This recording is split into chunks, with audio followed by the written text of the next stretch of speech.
Good evening, ladies and gentlemen. I'd like to call to order the meeting of the Merrimack Planning Board for Tuesday, April 18th, 2023. Let's begin, as we always do, with the Pledge of Allegiance.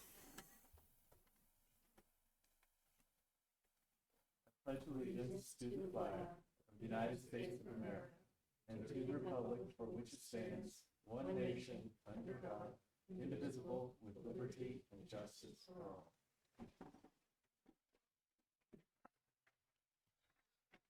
Okay. Let's see. Let's go through our usual housekeeping items. Let's see. Who do we have here that's an alternate, and who do we have here that are full We members? got Nelson.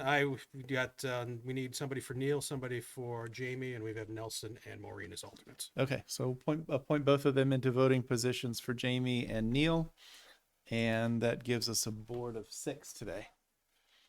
Okay, let me remind everybody that's going to address the board, make sure the microphones are turned on and you speak clearly into them so the folks at home can hear you, as well as the preparation of the minutes of the meeting, which is done from the recordings as well.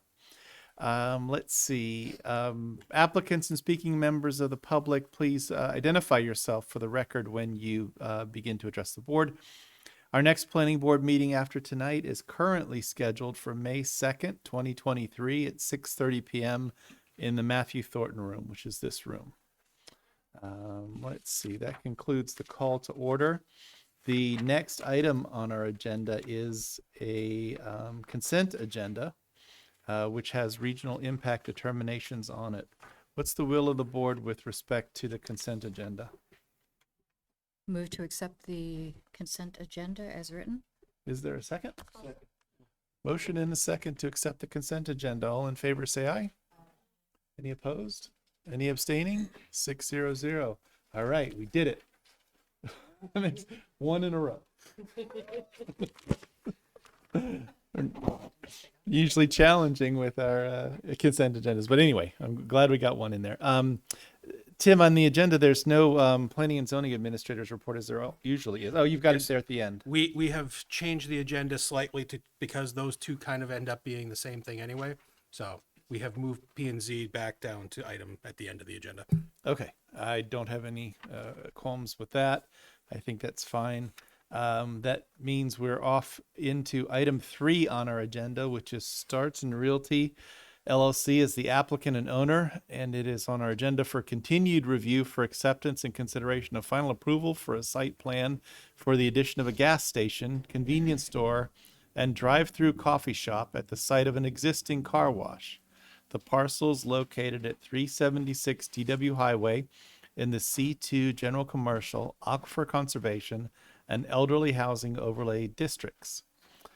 Tax map 4D3, lot 2, case planning board 2022-40. It's continued from a whole series of meetings, November 15th, December 20th, 2022, January 17, February 21, and March 21, 2023 meetings. Let's see. Tim, is there anything that we need to know before we hear from the applicant? Thank you, Mr. Chairman, members of the board. Just to get the board up to speed with this, the applicant actually did send an email in to us the other day requesting continuance for an additional month. Staff opted to advise the applicant to come tonight because we are now since November with really no new information being submitted since that initial discussion with the planning board back then. So we have asked the applicant to come let the board know where things stand at this point. And if the board is comfortable, go ahead and continue out to the meeting in May, which will be the May 16 meeting. If you feel the applicant has demonstrated that enough progress has been made to warrant another continuance. Otherwise, our recommendation would be to find the application incomplete for failure to meet the requirements of Section 4 of the regulations. Thank you, Tim. Please introduce yourself and tell us an update. Good evening. My name is David Frothingham from Wilcox and Barton. I am the civil engineer for the project. We last met, I believe, on January 10th, which was our first hearing in front of the board. At that time, we had discussed the 3 waivers that we'd requested, one from the need to have a wetlands biologist look at the site to say that there were no wetlands on this previously developed parcel. That one, there was an exclusion at the time, but that wasn't a critical one from from my understanding. The other two were with regards to landscaping and building elevations. To date, we have completed a landscaping plan. It has not been sent to staff yet, but it is done, ready to be submitted to staff. We did have a professional landscape architect complete a plan, which includes, I've got it here.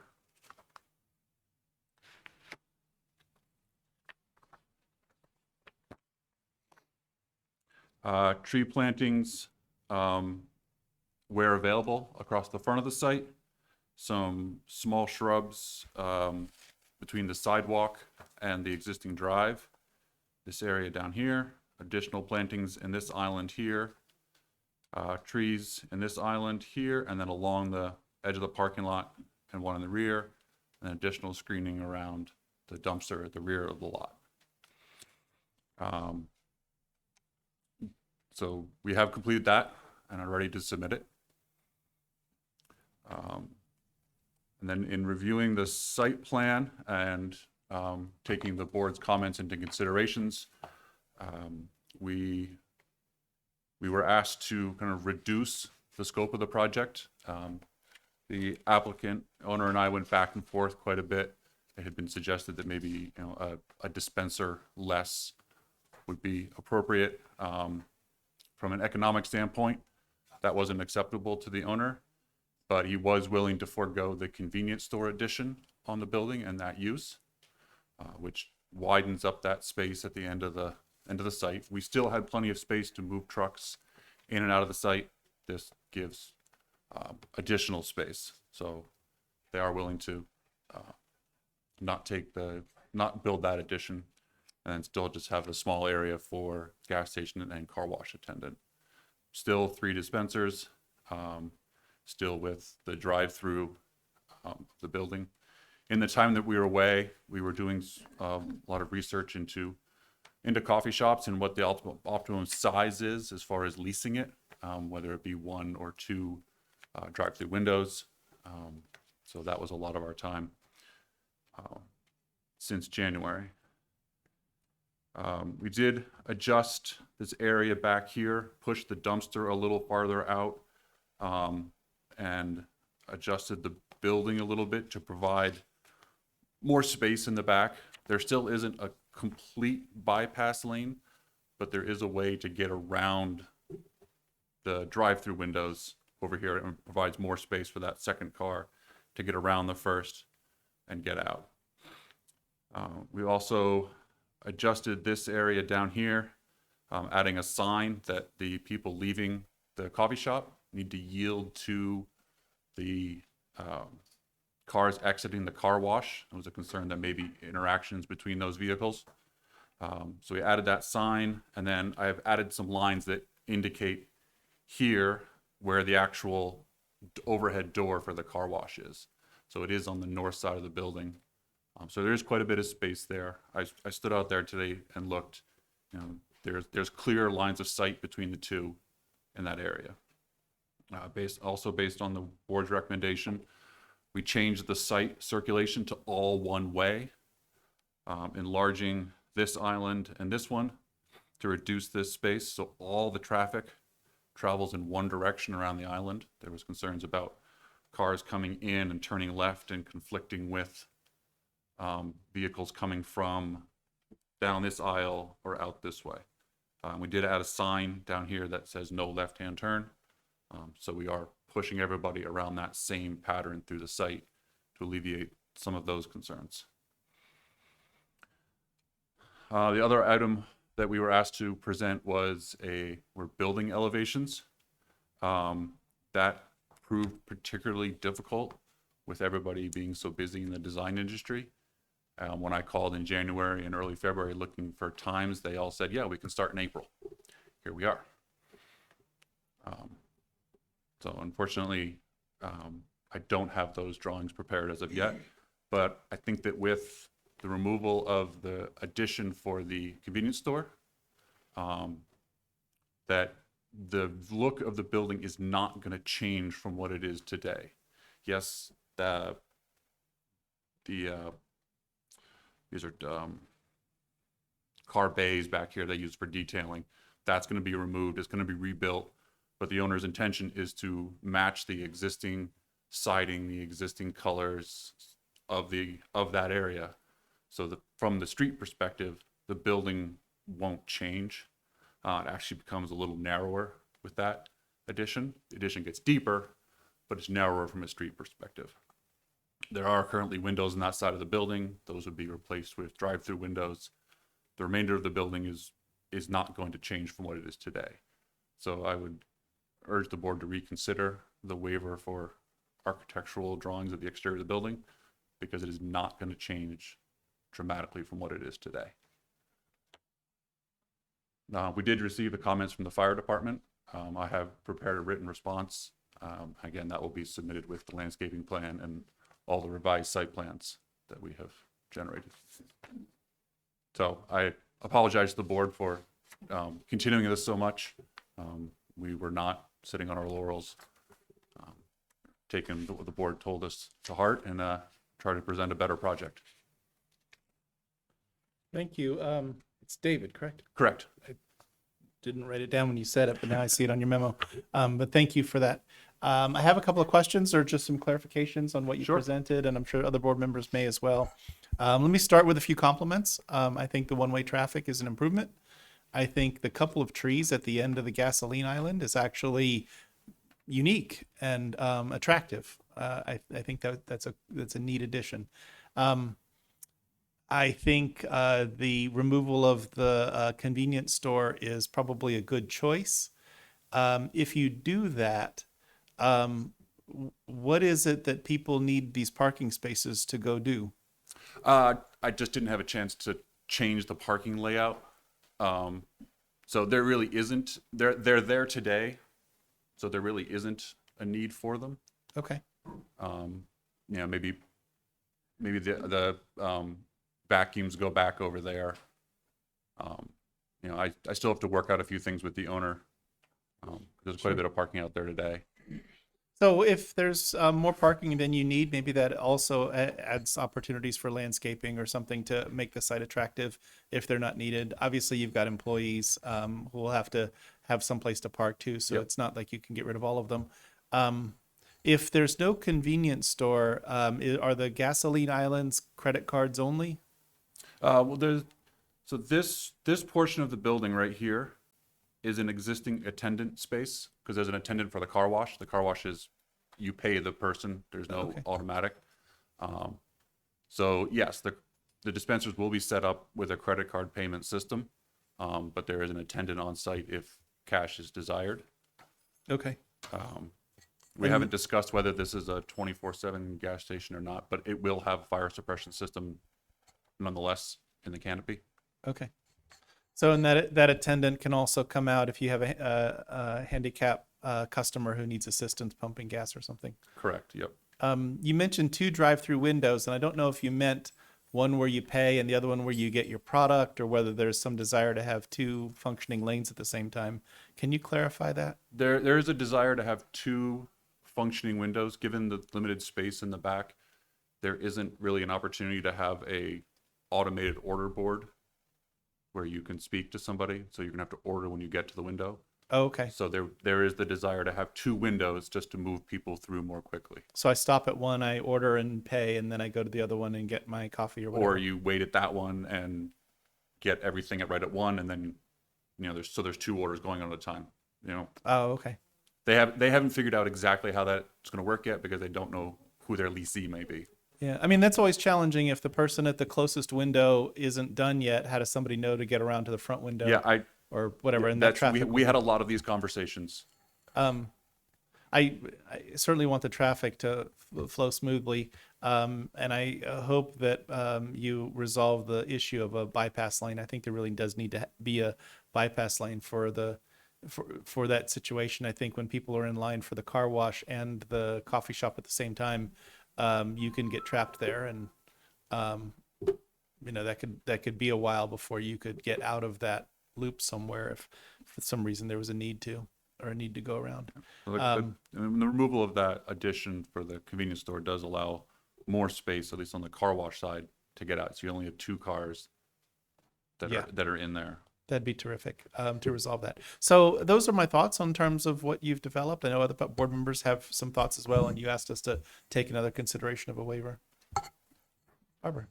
So just a couple of questions. You mentioned that now traffic is all circling counterclockwise. Correct. What's the arrow on the car wash side going east? Car wash side going east. No, no, This? no, go to the gas tanks. And you This? see you've got a, nope, in the middle, near the handicap parking space.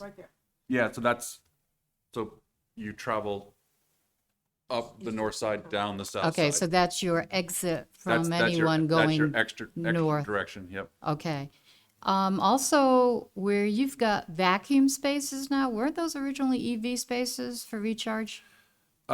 They were not, but that is something we've talked about. I thought I saw the one plan somewhere that had those. I just No, wondered no, where they those went. have always been the vacuum spaces, but Okay. as we have kind of fleshed out some more ideas with the loss of the, Okay, so I still have some concerns here because you've got gas pumping areas, you've got the vacuum where people have to back out into your line of traffic that's coming left or taking the right-hand turn and heading west.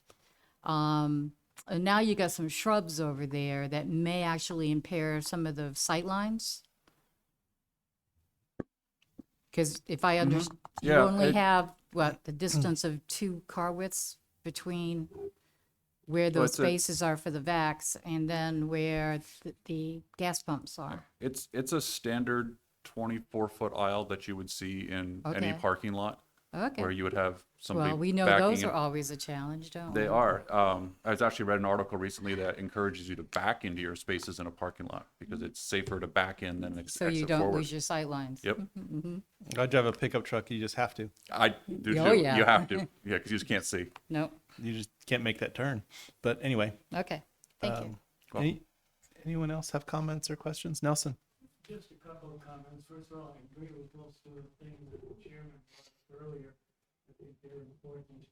I would suggest to you that you iron out some of, thank you. I would suggest to you that you and the owner would iron out what you want to do here. You've given us several answers tonight that said, well, we're still talking about that and Well, so we, on. we know we want that space. It's whether it's how the windows are configured. I think also give the applicant some credit that they asked for a continuance to iron out those things, and our staff told them to be here. So Well, And I'm here. okay. that's I'm why just they're. I'm encouraging the get it straight before you come Yep. back. Thank you. That is the intention. To address the idea of continuances and the continued or the long series of continuances, I always want to be flexible enough to allow applicants to develop their plan the way that they need to.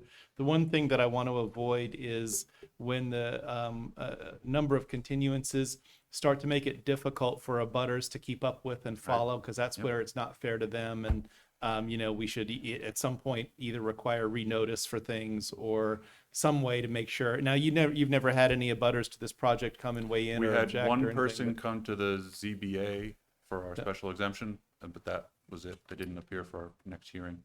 And so I think that I'm satisfied that that's not what's going on here. But I know that that's what I think the staff would like us to make sure we think through and consider that it's fair to everybody and also fair to the staff. I'm the chair of a development review board in my town, and I totally understand that dilemma.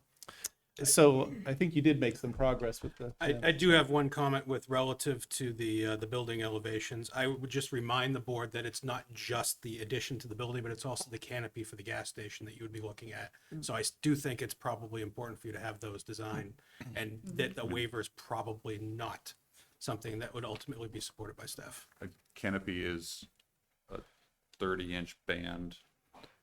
We'd have to come back for any signage that was on it. They are a standard design. It's just that in the past, the board has looked for some sort of architectural treatment to those so that you don't end up with just your standard gas canopy with a sign on it. Okay, I'll take that back. I think, I don't know if it's easier to approach the architectural drawing by making a perspective rather than a elevation. But that's basically what we want to see is what does this look like from the street and how do we envision that? And sometimes those perspectives with colorized, landscaping and what your sign looks like and seeing through the canopy to the building behind it and kind of knowing what that universe would look like can be as helpful to us as seeing just a straight flat drawing of the side of the building. But you I for don't the know if input, that's 'cause- easier. That maybe it's harder Well, to. it's a little more difficult, but I'll do my best to get that for you. I think that's. Does anyone sort of have other opinions on the differences between perspectives and elevations? I mean, it could be as simple as taking like a street view picture and then drawing over it what that's going to look like, because really the building isn't going to change dramatically from what's there today. So No, the that's addition would true. be the canopy. That's true. I mean, ultimately, I think the landscaping that you've added, and you've added quite a bit, will help to affect the way it appears from the street. But overall, we want it to be an attractive site. I'm sure the developer does too. It's not unique to us to want that. You want customers to feel like they want to go there.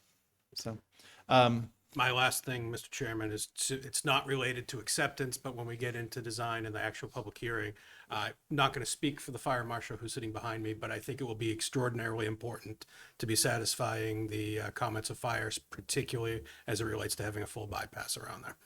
yeah, And I will actually be reaching out to the fire department tomorrow or Thursday to talk about movements and what vehicles you have and what we can do to satisfy your comments. perfect. Thank you for doing that. Barbara, you look like you were working on another comment. Yeah, we've been hanging along together too long. Another question for you. So when people are coming from the coffee shop and they've finished getting their coffee, is there anything that's going to be there to warn them that there are cars exiting through the car wash? So Or we added a sign at the corner of the building that says that the people that to leaving, yield to the vehicles? they have to yield to the Okay. car wash. 'Cause the So car they wash, don't get a warning before then? No. Okay. No. But once you come around that sign, and I pulled that sign away from the building so that forces the cars Okay. out, you can clearly see it. Okay, Vehicles coming out of the car wash, Yeah, we don't they're want timed any- by a belt. They can't. right. Okay, so just so long as there's no surprises. And we are, anticipating that the peaks of the two uses are separate. That the peak for the coffee is more in the morning, and the peak for the car wash is more in the afternoon. Not according to Dunkin' Donuts. The don't world know how according to that Dunkin' Donuts. Yeah. Okay. I think putting the screening around the dumpster that you talked about, I think all sounds like a good one. So for the trucks coming to empty the dumpster, it's either got to do it when there's no lines here, or it's got to go Yeah, it's backwards. gonna have to do it on off hours or the middle of the day when it's quiet. Okay. It's like fuel deliveries. It has to come at night to do it because Okay. they actually have to traverse the site in the opposite direction, just because of the way that the tankers are piped. Okay. Do you feel you'll have any challenges finding the providers? I know the fuel guys always come at night, but the dumpster guys won't have any trouble with getting folks to do that. We'll have to work on that. Okay. But that's where the dumpster is today. But there's no coffee shop back It's there. true. Anyway, I think lots of progress. Thank you for all of that. I continued to work on a couple of details. Do you want the board to actually take up the question of the waiver of the? I guess I'd like to get a sense. I mean, staff has expressed an opposition to it, but if that's where you're going to lean, then I understand it. I would prefer that until we have an actual formal submission in front of us, that we have a review memo for, that you not take any action on waivers. Okay, I think that makes sense. Thank you. I wasn't actually looking for action, just a discussion, but Sure. and we Excuse me. have, I What was believe the- we have submitted response to, with the exception of the fire department's comments. All the comments we've received to date, we have provided responses to. The peer review, staff comments. Just waiting on the revised plans, which we have not seen. Okay. Nelson, you had a Please, question? please remind me what the waiver was for. You were, They There- don't wish there are to several, submit actually. architectural. Yeah, well, we've removed the landscaping waiver because we provide a landscaping plan now, so that's taken care of. So there were two that were outstanding. One was for wetlands, a wetlands biologist to sign off that there were no wetlands on the plan. The property is entirely developed and everything within 50 feet of the property is developed. So there can't be any wetlands in that area. The other one was for the building elevations. The other one related to landscaping is the minimum interior parking lot Yeah, requirement. which we've taken care of that with our landscaping Yeah. plan. Okay, I just wanted to remember which waivers we were talking about here. Thank you. Understood. Okay. Yes, please. I just want to say, this looks really nice compared to the last time. I pictured myself going in because I've been to that place a lot, and it just seemed like so much traffic. And it really looks nice what you've done. So I just And wanted to know. there's a kind of a gray hatched area around the gas area.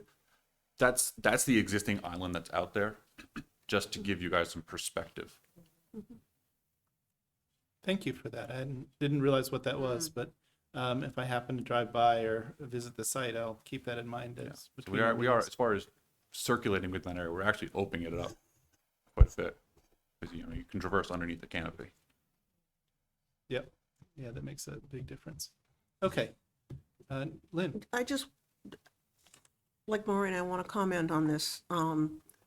This is a far cry from what you started off with, Thank you. and it's come a long way. I'm much happier with this than not even close.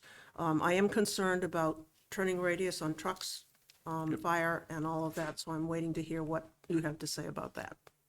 But other than that, thank you for the improvements. So I did, and this is not knowing what fire apparatus that the town has, but this traverse path out here, I know it's kind of small. That is a 46-foot long single unit fire truck with a turning radius of 44 feet. And I was able to navigate it around the site pretty easily.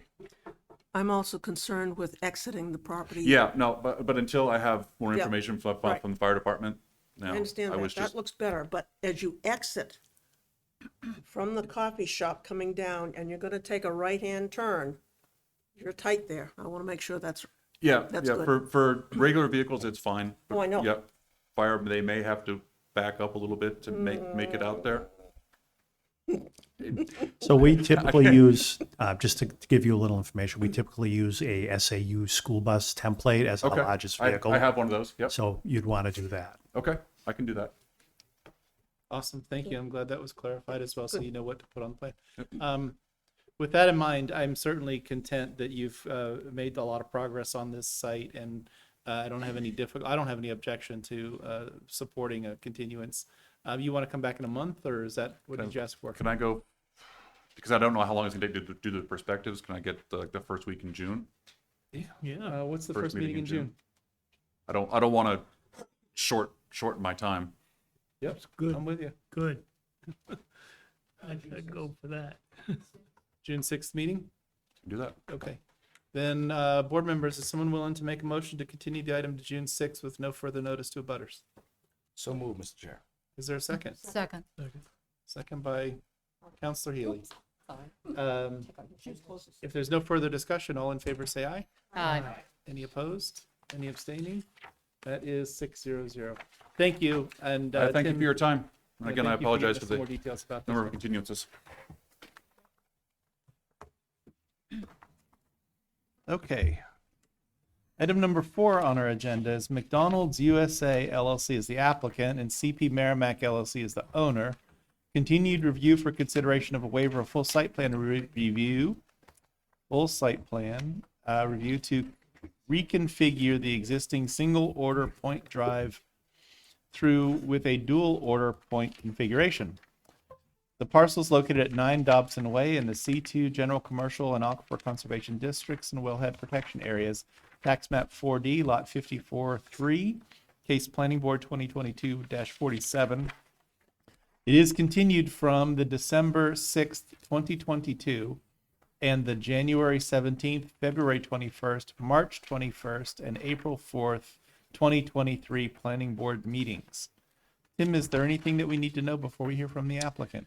Thank you, Mr. Chairman, members of the board. In your packet, you'll find a memo dated April 11th from Robert Price. The applicant hasn't submitted anything new in terms of the plans themselves. They have updated their internal parking and traffic study to present here to the board tonight for your consideration. Ultimately, they are requesting a waiver of full site plan review. If the board is comfortable with that, that would eliminate the issues regarding the items from section 4 that are missing. But otherwise, if the board is comfortable with the traffic plan as presented by the applicant, we would recommend conditional approval tonight. Thank you, Tim. Please introduce yourself and tell us what's going on with the project. My name is Dan Allen. I work with Bowler Engineering as the civil engineer on the project. Hi, Jeff Bandini, project manager with McMahon. Hi, Jeff. Can you touch your microphone and start over? At the bottom there's a button to. Sure. There you go. Thank you. Thanks. Jeff Bandini with McMahon. We were the traffic consultant for the project. Okay. Thank you. We originally appeared here back in December for our first meeting regarding the proposed site improvements at the McDonald's, where they're proposing to improve their drive-through, going from a single lane to a dual order lane side-by-side layout. We received feedback from the board at that meeting. There were some concerns relative to the side-by-side layout on the site, the parking capacity, and as well as, just the parking and the drive-through was kind of the main points there. So since that time, we've kind of pulled together some additional information, including a traffic observation and report, just to provide some additional data, which you guys were looking for. Just to kind of review again what's going on out here. We have the existing site with the single order drive-through point. It's only a single lane, single order point at the rear of the property. And as part of the proposed improvements, they'll be doing the side-by-side dual order layout and removing 12 parking stalls along the perimeter here. ADA stalls being relocated, reconstructed for ADA compliance. And I know as part of the, one of the concerns was relative to the stacking capacity of the drive-through, where today, under existing conditions, has 10 cars up to the start of the drive-through lane, as well as the 8 crosswalk for the ADA stalls and connection to the public right away. Which is in compliance with the requirement of 10 stacking spaces for drive-throughs. The proposed layout will provide 5 additional stalls, so you'll have 15 total within the drive-through. It's just really kind of improving the capacity there. With losing the proposed parking stall or losing the existing stalls here, there was concerns about the capacity of the parking, and Jeff and McMahon had made a trip out to the site a couple times to make some observations to kind of support the proposed layout and parking capacity of the site. So let me ask a question. Just to clarify one of the things you said, I don't want to disrupt your whole presentation, but the new configuration will have 15 available stacked parking spaces Correct. in line, and the old one was 10. Correct. Okay. Yes. Thanks. I just want to make sure I heard correctly. Right. Yep. That's it. Thank you. Well, I mean, there's in the picture, there's 4 in the bypass. There's 4 in the bypass, yes. But there's another one in the inline, I guess. The 5th one is the one at the very tail end. Because the crosswalk was relocated, there's an additional car shown in that queue that isn't in the existing layout. And then there's 4 on the side. Right. Perfect. Thank you. Go ahead with your presentation. Discuss it some more. Yeah. So just going to go into the parking. I know there was concerns about the amount of parking on site, where they have 27 stalls today, including plus 12 shared stalls within the Shaw's parking lot over here. As part of the original approval of the project, those were designated as employee spaces to park there. The proposed site plan will reduce the parking overall by 12 spaces. And I'll let Jeff kind of discuss his observations out there and how the number of patrons and provided parking spaces kind of look. Sure. Thanks, Dan. Again, so with McMahon, we provided an on-site observation both during a weekday during the midday lunch rush, and also during the weekday afternoon dinner rush, and also on a Saturday during the midday peak as well. And the idea behind our observation was to conduct both a parking count and then a drive-through queue count, just to demonstrate the sort of need and sort of improvements that would be realized by the project.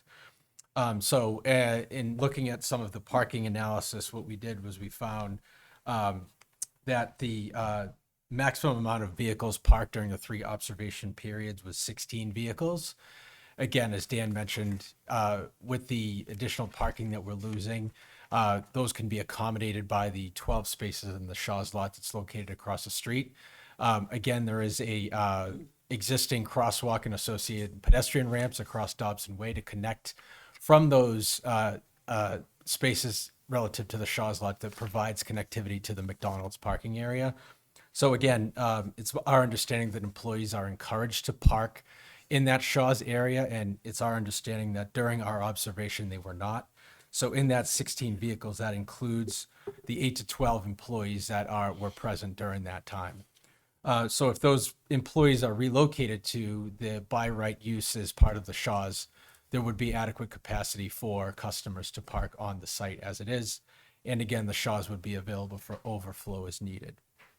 And as part of our queue observations, again, during those same 3 time periods, we found the maximum amount of queued vehicles during that time frame was 13 vehicles, which again, it slightly exceeds the 10 that is shown under existing conditions, and would be accommodated with the 15 queue spaces that we're proposing as part of our expansion to include the double drive-through.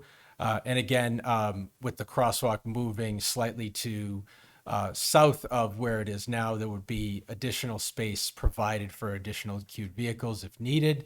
And again, that would provide connectivity to the relocated ADA spaces that you see a little bit to the southeast there. So again, you know, as part of our assessment, we consider that this realignment, reconfiguration of the drive-through is proposed to better serve the existing customers. It's not intended to drive new customers to the site. It's to improve circulation. We are, maintaining the bypass lane for vehicles that want to, circulate the drive-through to look for that additional parking, or for emergency response as needed. And with the 13 drive-through queue during our observation, we can demonstrate that the 15 vehicle capacity with the double drive-through can be accommodated with what we showed on site. And just to just a couple one more thing, I know in kind of the staff comment letter there was a number of items to address on the plans. Just seemed like more administrative that would be conditioned with an approval.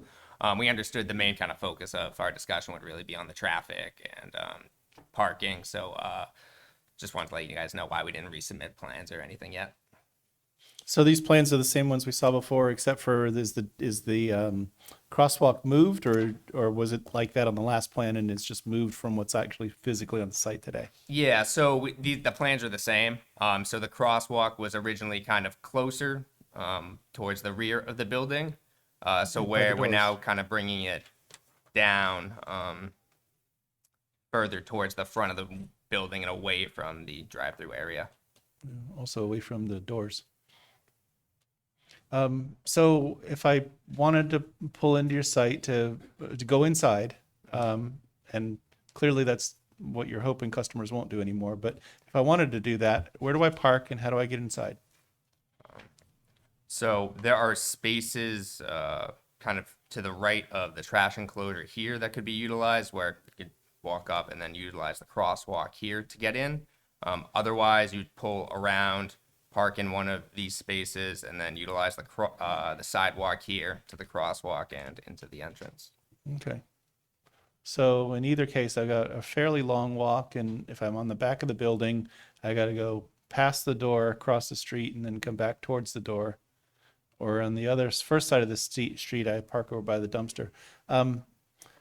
Where do the cars go when you are not able to get their order ready right away and I have to pull over and wait? So there's a third, one of the, the pull forward stalls. So there's two kind of up front here, the one directly to the front of the building and then kind of off to the side down here are for any of those orders that are taking too long, just to kind of keep traffic flowing there.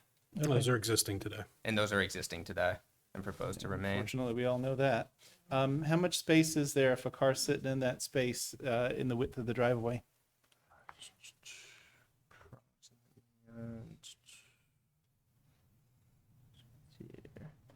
I'd say 20. We don't have a dimension on here right now. I'd probably say like 15 potentially, but that's just an estimate. Yeah, looking at your 30-foot setback lines, that does look like maybe 15 between the striped part of that parking space. Yeah, so approximately that. And if I was a pedestrian trying to get to my car, I'm not really sure whether that would make it clearer to find the crosswalk or I'd end up trying to cross the street in front of your line of drive-through cars. So I looked at the drive-through estimates that you have. Is that these pages? And the yellow lines are highlighting when the queue's the longest. And it looks like midday, there's a 5-minute period with a 12-person queue. On the weekday evening, there's a 5-minute period with a 10-person queue. And on the weekday, midday, there's 2 periods of 5 minutes with well, they're actually just from about 1 o'clock to about 1:45. There's over 10 relatively consistently, but certainly 13 is the most. And you said that you're not looking to attract more customers. You just want to serve these customers better. Correct. If you've got an existing queue that'll hold 10 cars, and frankly, it'll probably hold 12 or 13, why go through all this trouble and eliminate all your pedestrian or your in-store traffic, blow up all your parking spaces when you're not looking to get any more customers than you can actually handle with the queue you have? I think it's just really just to reduce customer wait times for the drive-through traffic. I know kind of operational wise, they typically see around 70% of their business within the drive-through. So they're just really kind of looking to improve that part of their business there. Okay. I'm looking at the measurements that you have, your observations, and it looks like you have fairly consistently more people in the order queue than the pickup queue. That's not been my experience at McDonald's. I usually you order, but you can't move ahead because the food hasn't come out the window for the cars ahead of you. And so my experience is consistent, and I do love McDonald's. There's nothing better than a Big Mac. And the fries are better than your competitors as well. If that experience is right, then having more places to order doesn't get you through the building any faster because the food doesn't come out the window any faster. You just have more people in line waiting for it. So I'm confused by that. And I think some of the indications of 3 or 4 people in the pickup queue is because that's all that fit in that part of the line past the order point. I don't know. I don't know how this gets people through the line faster. I'm sure that McDonald's has studied it very thoroughly because they're a big enough corporation to focus on all these kinds of efficiencies in a very detailed way. But I'm here with my ears listening and trying to hear the explanation of what goes faster. And so far, I'm not persuaded that this makes anything go faster. And it certainly still has all of the negatives for the pedestrian that wants to go inside that we had been concerned about before. So to the inside traffic, it's far worse, and I'm not sure it's any better for the people that sit in their car. Yes, please.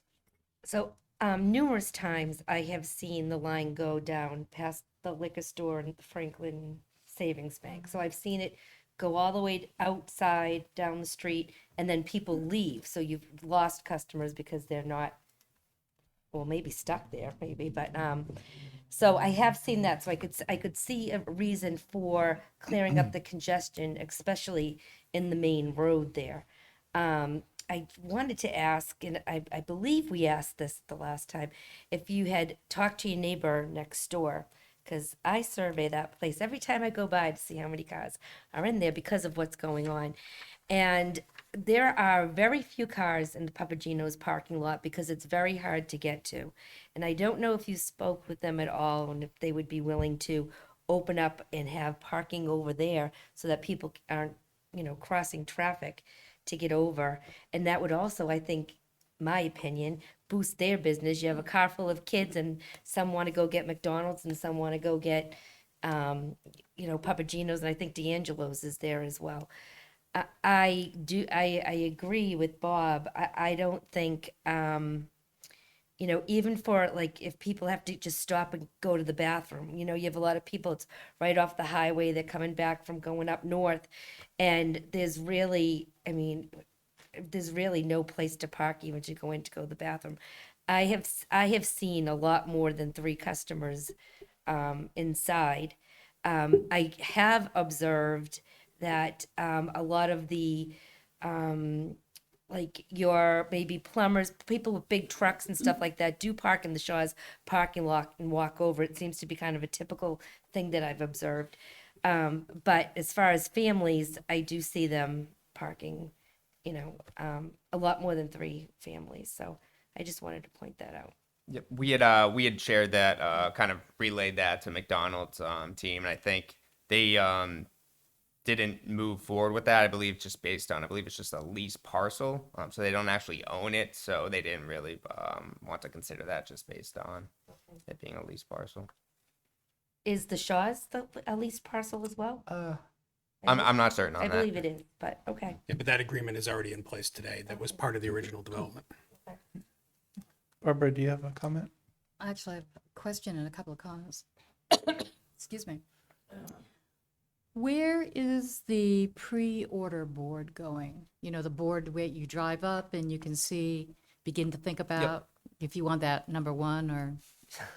So there's a pre-order board for the kind of secondary lane proposed. So it'll be right here in the island. There won't be a pre-browse board in the primary lane just based on the existing sidewalk there.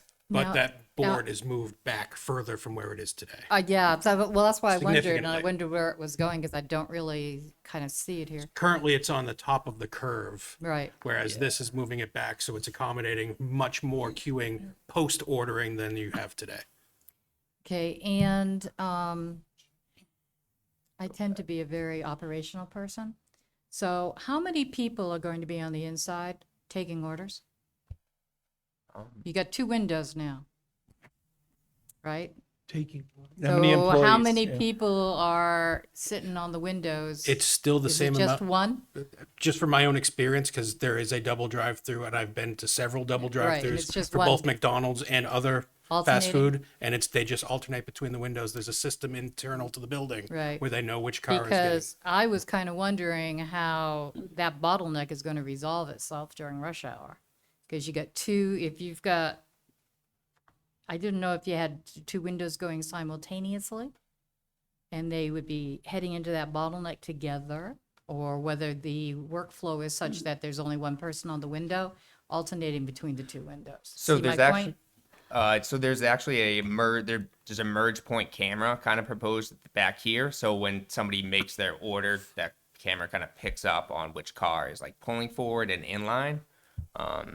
So there's no confusion on the orders. Well, I don't care about the orders. I care about those cars getting out of there. Yeah. So those 2 cars merge right there at the top of the build. Those 2 lanes re-merge there, Yep. and then the around the other side, there's, I don't know on your plan. I'm asking the question, but another drive-throughs, double lanes like the one in Concord. The first one you pay, and the second one you get your food. Correct. If they're both open, sometimes the first one isn't open, and you pay and get your food at the second one. Anyway, Yeah. I think that's how the operation. Yeah, Yeah. so the It's first supposed to window work. out here is the pay window. So people will make the payment, pull up to the pickup window up here. If they're they have a large order that's taking time to be prepared, they'll be directed to kind of pull forward into those reserves, kind of like pull forward Purgatory spaces. is what all the other humans call that. Yep. And also, I'll tell you that there's a lot of traffic that goes there. You may or may not have witnessed it. That there's a lot of traffic that goes out because they're missing the lights. So they'll exit there to go south, I'm sorry, over on Continental. So I'm not comfortable with a whole lot of people having to cross the street over there just because they have to park over there and there's no parking spaces near the building. I think that's a hazard. Yeah, so you're talking about the kind of reserved employee spaces and then walking across. Well, the so-called employee Yeah. spaces. I mean, you admitted yourself they're not being used. So you've got customers and employees parking near the building. Now you're saying that you're taking away some spaces. Employees will have to park across the street and maybe some customers as well. That's a whole lot of foot traffic going through an area with high traffic.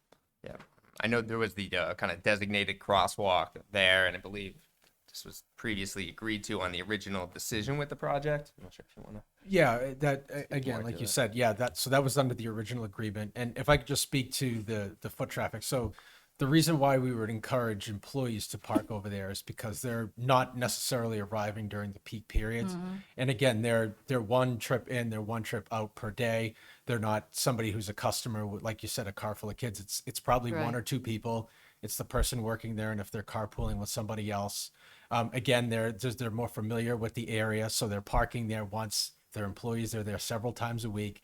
They know what to expect in terms of vehicles crossing Dodson Way. There's good sight lines along Dobson Way in each direction.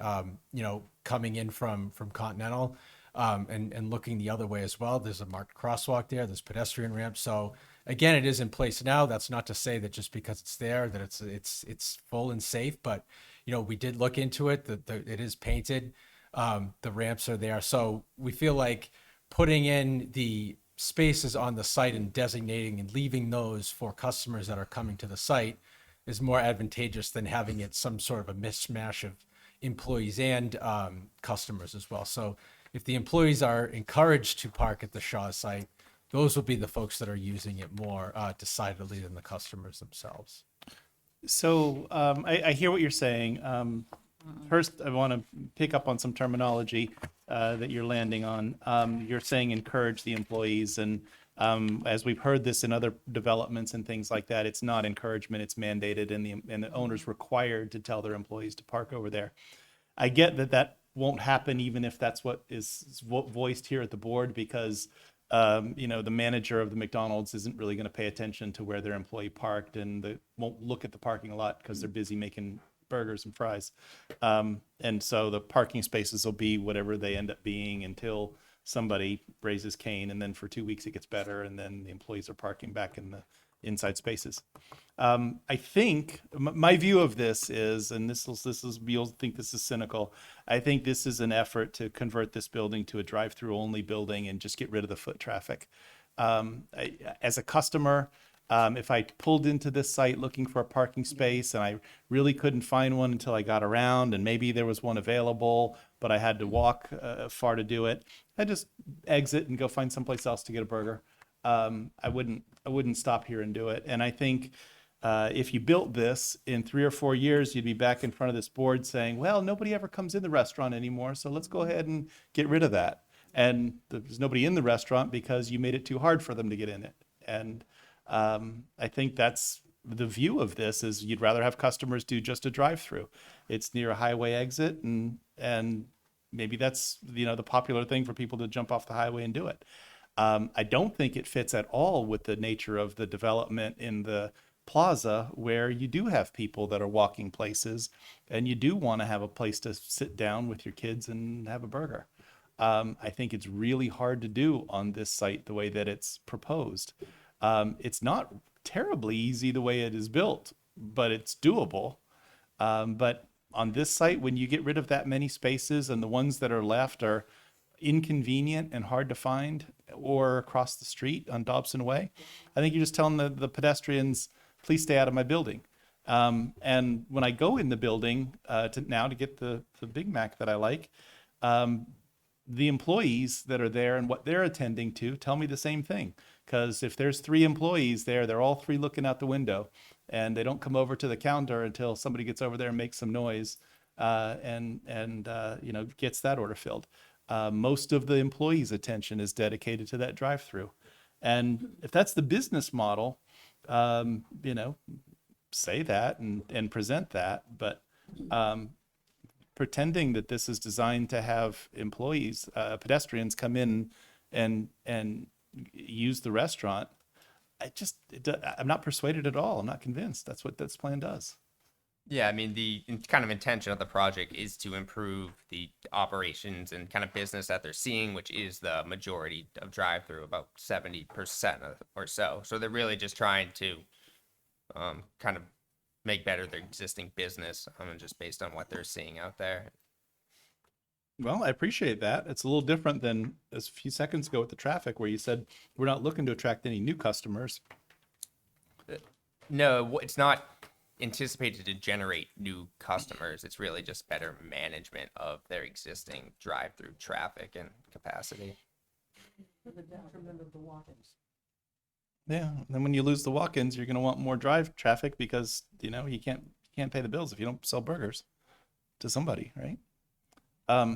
Anyway, I think strictly from a planning board's viewpoint, this is overdevelopment of the site. I don't think it functions. I don't think it's attractive. I don't think it's appealing to a consumer or customer. And although we could vote on it and decide if it's complete, I think waiver of full site plan review, I don't think there's anything missing from what's been submitted that I want you to go get.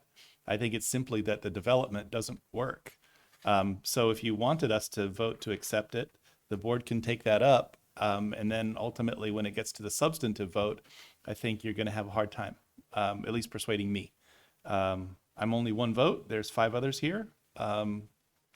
Shut up and have them comment. Anybody? Please, go ahead. The bottleneck that I see here is creating that second bypass for the cars. So you've got those, unless you have a sign out there that says stay left, people on the right aren't going to get through there very quickly.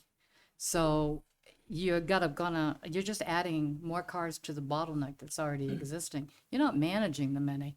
It's kind of like doing a VRU, an answering for a business. The clock doesn't start ticking until they get through the VRU. You know how that game works? Well, this is where this game is. The game is you can't get the cars through there because they're all bottlenecked trying to get through first the ordering stations and then trying to get out of the ordering station into the queue to pick up their food. So I personally, I wouldn't be bothered. I will never go back there again. If that's what it looks like. So I don't know what to tell you, but I don't see how this is going to work in that small space. Yeah, that kind of merge point you're talking about is typical in there, like McDonald's kind of side-by-side drive-through layouts. Right. That's why I asked you before, is how does the operation work from the inside? Because if you've got 2 windows going simultaneously at the same time with 2 people taking orders, not one going alternating, then those people have a hard time getting out of those queues, out of those 2 queues into the merge. Yeah, And I still worry about that because what that does is it starts backing off on Dobson Way again. Yeah. And I think from a business standpoint, once somebody orders or gets close to ordering, they're committed and they're not going to change their mind and leave. And so you want as many cars to get to that point as you can. But I don't think that's a reason to make the site as difficult to function as it would be. Paul, you reaching for a microphone? I didn't really want to get into the, but I'm gonna have to disagree. These are, we always say that, well, the businessman knows his business with everything else in town, but you point me to a McDonald's that is either busy or getting busy that isn't going to this. I don't like when we're talking about wait times. The whole point of a fast food restaurant is you want to get the orders in faster. The faster you get the orders in, the faster you get the food out. That's just anybody that works in a kitchen. It that wasn't a seems steakhouse, is that how it works? counterintuitive But if you've gone through these, they work. They work They like really they do. work quickly and like clockwork. Now, to Bob's point, where you're talking about overdevelopment of the site, I can understand that. That's a conversation to be had. But sitting here talking about merge points and wait times, I don't. Besides, I don't think that's part of our purview. I may be wrong, but I just disagree with that. I think certainly traffic flow, I don't necessarily make up my mind about the development of this site based on the two lanes merging together. But I think to Councillor Healy's point, if there's a question about how the traffic flows and she's not persuaded that it'll work, that certainly is within our purview to operationalize. If the amount of time that it takes to get through the line changes the way that cars will be stacked, that's certainly within our purview. My interest is in sort of the overcrowding of the site and the fact that it sort of virtually eliminates the opportunity for the walk-in business, the restaurant business, to get there. And if this was an empty site and you were talking about developing a drive-through only business in this site, I'd say it doesn't fit with the plaza. Servicing the interstate traffic that goes by, that's what the gas station does on the corner. McDonald's should at least have some sense of belonging to the community that it's in and be open for the people who live here who might want to sit down for a minute and not look to race, how fast can I get back on the interstate with my hamburger? And that's what this becomes if you make it a double drive-through business.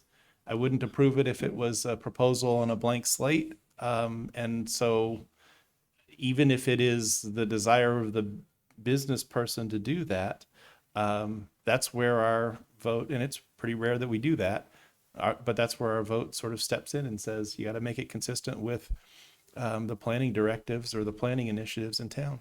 Master plan, however you want to call it. Master plan is certainly not focused on being more vehicle centric. Anyway, others?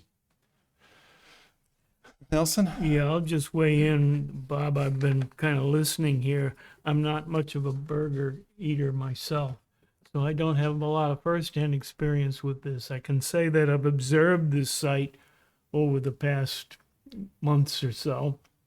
I've observed that hardly anyone uses the Shaw's site for parking right now. Just, you go there, there's one car there maybe on a good day. Otherwise, they're all on this site. So they're all going to have to move over.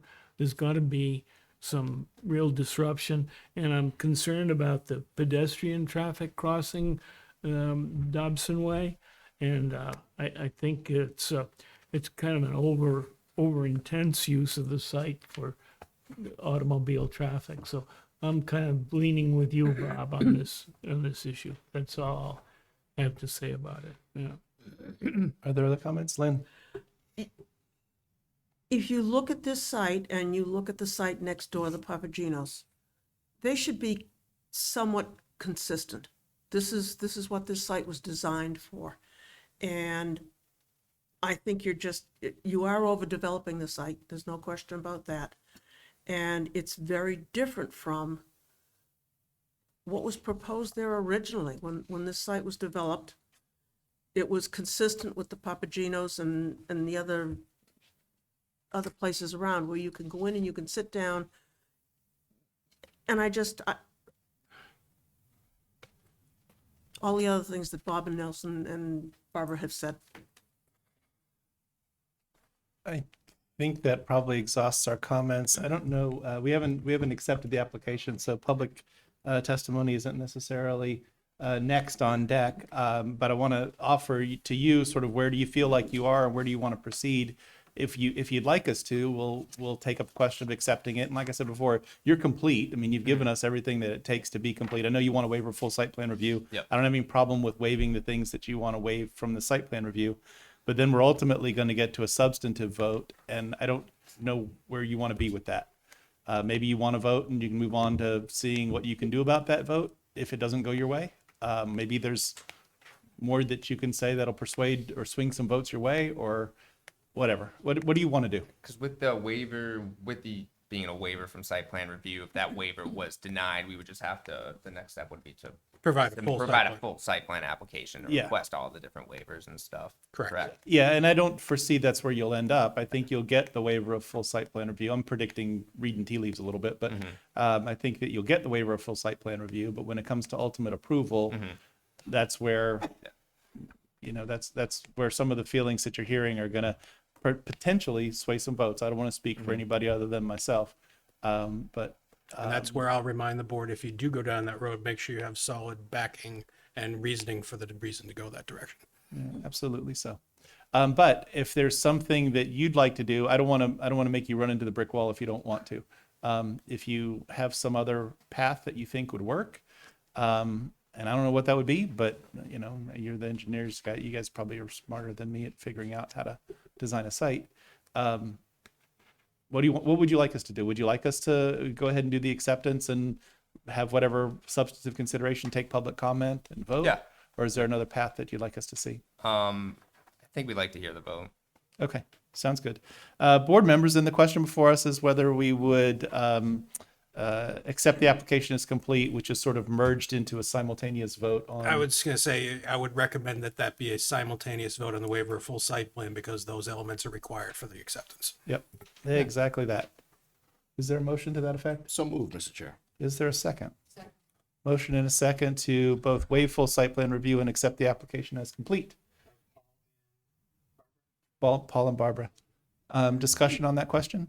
All in favor, say aye. Any opposed?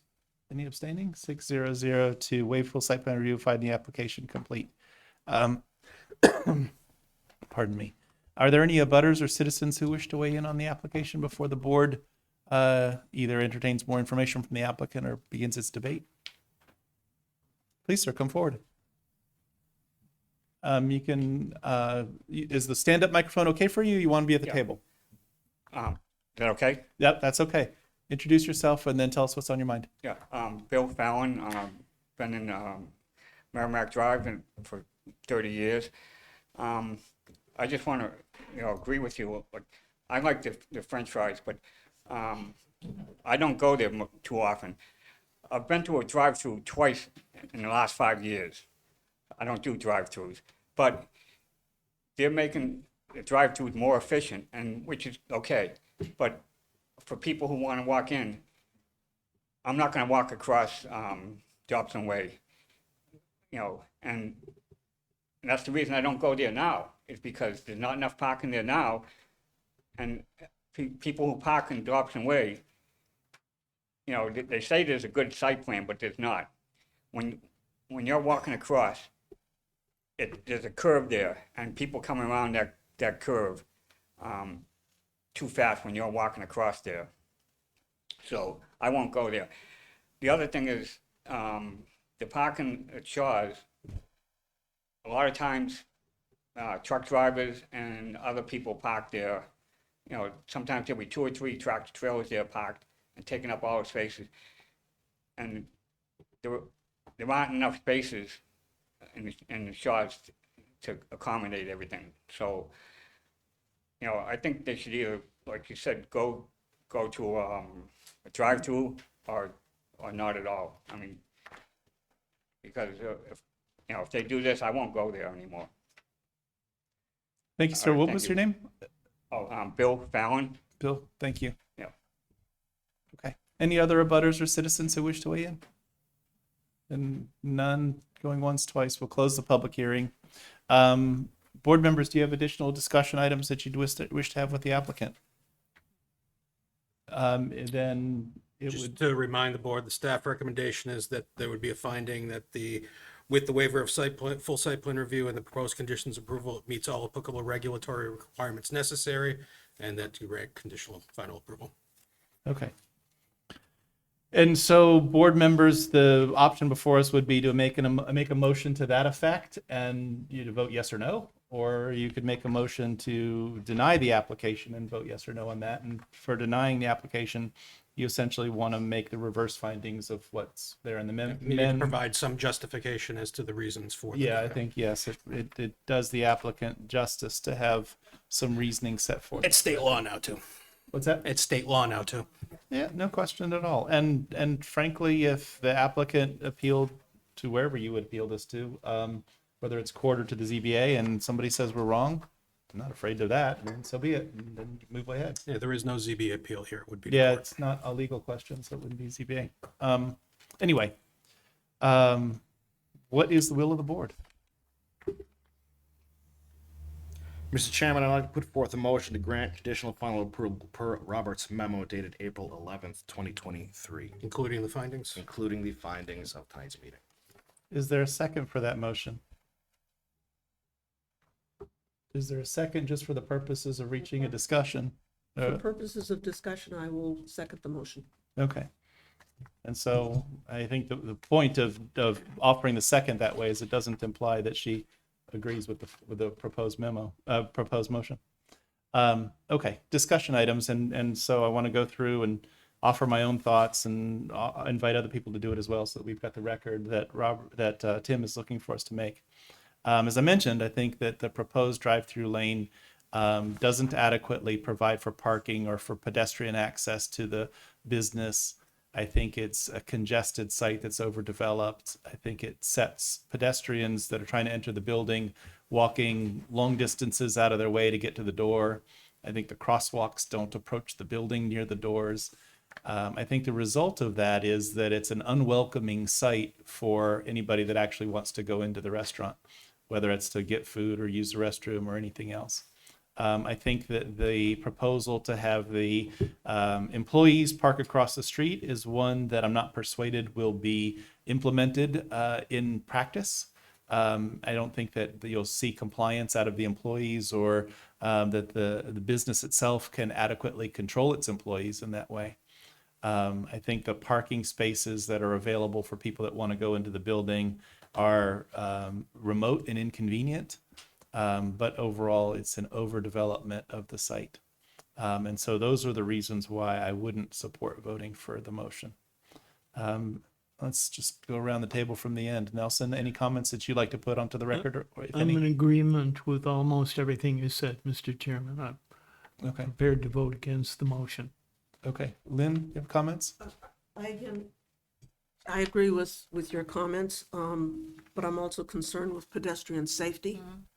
And it is inconsistent with the rest of the property, not just your location, but the entire development there. It's very inconsistent. Barbara?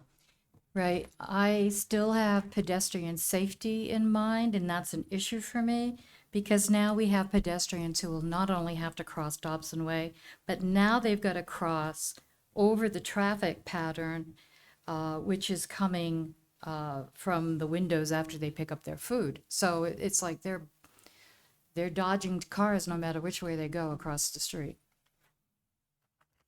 Paul, do you have any comments that you'd like to have on the record? Yeah, just when it comes to pedestrian safety, I think we've heard tonight that currently nobody is using those spots in the Shaw's lot. So I find it hard to believe that all of a sudden people are going to want to start using those spots. Maureen? I'm looking at agreeing with Bob, and especially in regards to accessibility. I agree with the sidewalks, and from the handicap going over. I'm looking at not just families, elderly, people who experience disabilities, being able to access that in a safe way. That would be my main thing. Okay, I think based on some of the other comments, I also concur on the question of pedestrian safety. I think crossing Dobson Way is worth special comment because while there is a crosswalk there and it can be done, even when there's good sight lines on Dobson Way, as a motorist, I'm not expecting to find a pedestrian there. When I go through there, it's like it's as if you found a pedestrian on the on-ramp to the highway. They may be there and I might be able to see them from far away, but I didn't expect them to be there. And so that's what contributes to it being a challenging safety question. With that in mind, if there's no further discussion among board members, there is a motion to grant conditional final approval And we've reached the point to have a vote. All in favor of the motion to grant approval, say aye. Aye. Any opposed to the motion, say aye. Anybody abstaining? So that is a motion fails, 1 to 5. And so the approval is not granted, and the reasons are set out in the record. That is not the end of it. You now need to make a motion to deny it if you want to deny it. A motion is just a failed motion. So Okay. we still have no action. And I, again, would strongly recommend that the board tie your denial reasons to something regulatory to improve your defensiveness if this were challenged. Okay. I, in terms of sort of the regulatory concepts, I certainly think the comments about safety and overdevelopment and the rest of the things that I've said, without necessarily citing them to specific sections of the regulation, are all things that our regulations put before us to consider and achieve. And so I don't feel like I want to add more to the discussion. I think I probably said it more times than anybody cares to hear. With that in mind, is there a motion to deny the application? Alternatively, would you like to offer the applicant a chance to continue and revise the plan? Is that what you'd like to do? You want to continue and revise? Yeah, can we request a continuance? Sure, you can. When do you want to come back? So if we actually now, can you guys proceed with your vote? Sorry. Okay. Yeah. Is there a motion to deny the application? Maureen? With reason for accessibility and safety. Okay. Is there a second for that motion? I couldn't hear it. Could she say it again, please? I make a motion to, thank you, deny the site plan for accessibility and safety for pedestrians. Is there a second? Second by Lynn. Before we get to the vote, I'd incorporate all the things that I've said earlier for reasons why I'm opposed to the site plan, in addition to pedestrian safety and accessibility. Lack of parking, yep. I would caution you on the lack of parking because you waived full site plan and basically granted the waiver for the parking already. Yeah. No, I'm still going to talk about parking. Just because we waive full site plan review doesn't mean the board can't have any consideration of parking. I think you're right. So we need the person who made the motion and the second to agree to add Bob's additional items to the motion. Is that okay with you? Yes. Thank Okay. you. Yeah. Okay. Just want to make sure that we're clear on this before this goes down this road. Yeah. All in favor of denying the application, say aye. Aye. Any opposed? One opposed. Any abstaining? So 5-1-0 to deny the application. Okay. So that concludes the consideration of this one.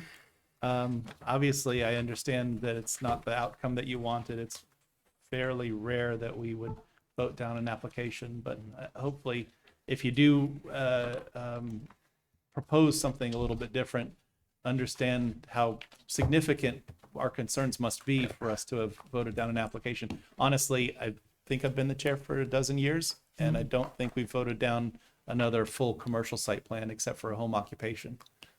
So that's how unusual it is. That's the nature of the concerns that you should hear from the board. Yep. Understood, guys. Thank you for your time. Thank you. Excuse me, Apologies for all Mr. the Chairman. continuances. Didn't he say that he wanted to come back? I thought. No, No, I he retracted that. He retracted He that request. retracted, okay. I missed that retraction. Okay. Yeah. Thank you for your time, guys. Okay. Item 5 on our agenda is S.J. Torres as the applicant and Orrin H. Connell Family Trust as the owner. Continued review for consideration of waiver of full site plan review to permit a variety of temporary event uses on site. The parcel is located at 454 Daniel Webster Highway in the C2 General Commercial Aquifer Conservation, Elderly Housing, and Town Center Overlay Districts. It's tax map 5D4, lot 54. It's planning board case 2022-46. It's continued from both December meetings in 2022 and the January 17th, February 21, March 21, and April 4th, 2023 planning board meetings. All right. Tim, is there anything that we need to know before we hear from the applicant? Thank you, Mr. Chairman, members of the board. In your packet, you'll have a memo dated April 10th from Robert Price. As you mentioned, this has been before the board twice, in January and February. The the concern at those meetings was potential noise. And again, we remind the board that the town does not have a specific noise ordinance. Applicant has offered to limit musical acts to only acoustic and no more than 2 people. And I'm sure that they'll go through that. The other area of concern was regarding access to Woodbury Street, and Captain Manueli noted that he felt the movable temporary blockade was sufficient. We still have the issue with the storage containers needing zoning relief. That can be a condition of approval. The final issue is the parking situation, which I know that Matt has letters from 3 different property owners regarding the parking situation that does allow for some off-site parking for those special events. We do recommend that you find that it meets with the granted waiver of, if you grant the waiver of full site plan, which I believe you've already done. With that granted waiver and the proposed conditions of approval, it meets the necessary regulatory requirements, and conditional approval would be applicable. I would ask that we add a general condition, if somebody were to make a motion, that the applicant would provide an updated letter from the school, because their letter only grants permission for 1 year. That would be submitted to community development staff for renewal, and if it is not if it's not submitted to staff, then a compliance hearing would be held with the planning board. Okay. Thank you for that introduction, Tim. Matt and SJ, introduce yourself and tell us what you got for a proposal. Good evening, Matt Peterson with Keach Norsham Associates. With me tonight, SJ of Tomahawk Tavern. Tim kind of just outlined where we were on this here. SJ has been working with the school in the back, which you can see from the aerial there. He's also worked with the abutter to the south, Silva, that has the letter that's there. And he's also obtained a letter from the owner of the development. So we decided to go get 3 different letters from last time we were here. One of the clarifications I want to make very clear that was kind of mistrued last time. This is for 6 events. That's it. 6 events on Saturdays. Sundays, sorry. Yeah. My bad. Sorry, it's okay. It's okay. Sundays, right now between May and September. And what, unfortunately, I didn't get this letter till just recently to see that they only did it for this year, but he's going to get a letter that will be submitted by the end of the year that would continue. If he doesn't, then as Tim said, it would go away. I think you guys have heard SJ's looking at other pieces in town. This is just something that he's trying to do for his kids at the school. We've showed this all along for last year. I think these letters now outline that we have sufficient ability to park either at the school. If you've driven behind the site, which I just did today, because I picked up my Domino's pizza before the meeting so I can eat afterwards. This whole back. I'm going to McDonald's. They don't have gluten free. So we have this area here in the back as well. We have up at the school, all the area that's behind the building here. I really think that this, we'll work with the fire chief after this hearing here, if it did move forward, to make sure all of the I's are dotted and T's are crossed. But we've been working with everybody to try and move this forward. I think it's a really neat little thing that could happen in the town for 6 times a year to draw some community spirit. I live up in Henniker right now, and it seems like we've decided to go away from our community spirit. We're not supporting the Lions Club or any of these things anymore because they want to mine. It drives me nuts. So I think this is a way that keeps your town vibrant as long as it's done the way we've done it. I think we've spent a lot of time with staff, with you guys, to put something together that I'm hope, and I will be there, that it's all, everybody enjoys it. So again, with the letters that we've submitted there, the only one was just the one that said only till September. We will get a revised one submitted to you on that. And as far as the noise we talked about last time, I think it was brought up pretty clearly that they're doing karaoke in front here, and we're substantially reducing the noise now down to a 2-person acoustic. I don't see that we're going to be causing any issues or concerns with any neighbors and that kind of stuff that's out there. So again, we've kind of beat this around and around and around. I'll answer questions or comments that you guys have, but I think the letters and getting the okay that we had offsite was kind of the last thing. Again, we have to take care of some comments afterwards, but I think that was the last thing. So thank you. Thank you, Matt, for the presentation. Lynn, I saw your hand first, and then we'll get Nelson. Noise ordinance or not, I've been down at the tavern when there has been music. It's been subdued. It doesn't travel far. It's very reasonable. I have no problem with doing this. Nelson. Okay. I have a couple of issues still with this. First of all, I didn't get any copies of those letters. Were they distributed to the, I thought one of them was sent by I email. think they were emailed by Barbara, by Rhonda. was there a separate email from the packet? It was, Well, yes. I haven't seen them, so. So let me just walk you through here. The first one is we give Tomahawk Butchery and Tavern permission to use Silva's back of the parking lot for 6 spring, summer, and fall events a year. Silva Auto will be notified about future events in advance so they can move cars around. All events will be during the day on Sundays. That's from the abutter to the south. Then from the owner of the development. That's Silva? Yes. That's Silva. That's Silva. Thank you. Then from the owner of the development. Mm. Okay, we give Tomahawk Butcher and Tavern to use back of the parking lot for 6 spring, summer, and fall events a year. Landlord will be notified about future events in advance. All events will be during the day on Sundays. One of the things you kind of talked about is could we get sign off from everybody in the development? We went right to the person who owns it. If they're losing tenants, they're going to kick us out if they have issues. So we figured that was the best way to kind of put a caveat on the whole thing. Mm-hmm. And then the last one is from the school district. Was here, approved this day, March 20th, 2023. The Merrimack School District grants permission to SJ Torres and the Tomahawk Tavern in Merrimack, New Hampshire to use of the Merrimack High School parking lot on 6 Sundays, dates to be determined between May 2023 and September 2023 for the purpose of overflow parking for their charity events. So I thought, I mean, this is why we had to come back and we continued a few times to get these. We got this one in March and then these ones were April 11th. The other one's just the other day, so. Is that specific to 2023, right? Yes, and that's Yeah. what, For the school district, which The is why I'm school district- suggesting a general condition that they have to And renew with my department or come back for a compliance hearing. he was telling me within 30 days, he'll get this revised to be, not the dates on it, but I would say till the end of the year kind of deal. Yeah, no, I think that's fine too.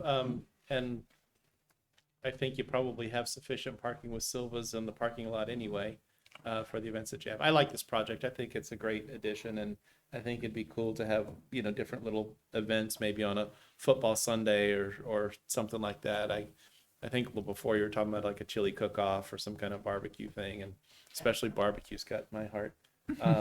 But I like the idea, and I think that you've done quite a lot to make it harmonious with your neighbors. And I think that's all that we would ask, and especially for the very limited number of event days that you're talking about. I don't have a problem with this at all. I guess to complete the record, we'd want the updated letter from the school district, but I'm sure Tom would get you one. Why wouldn't he? Nobody else is using the parking lot on a Sunday. What's the school gotta be for? Why would they ever object to the concept?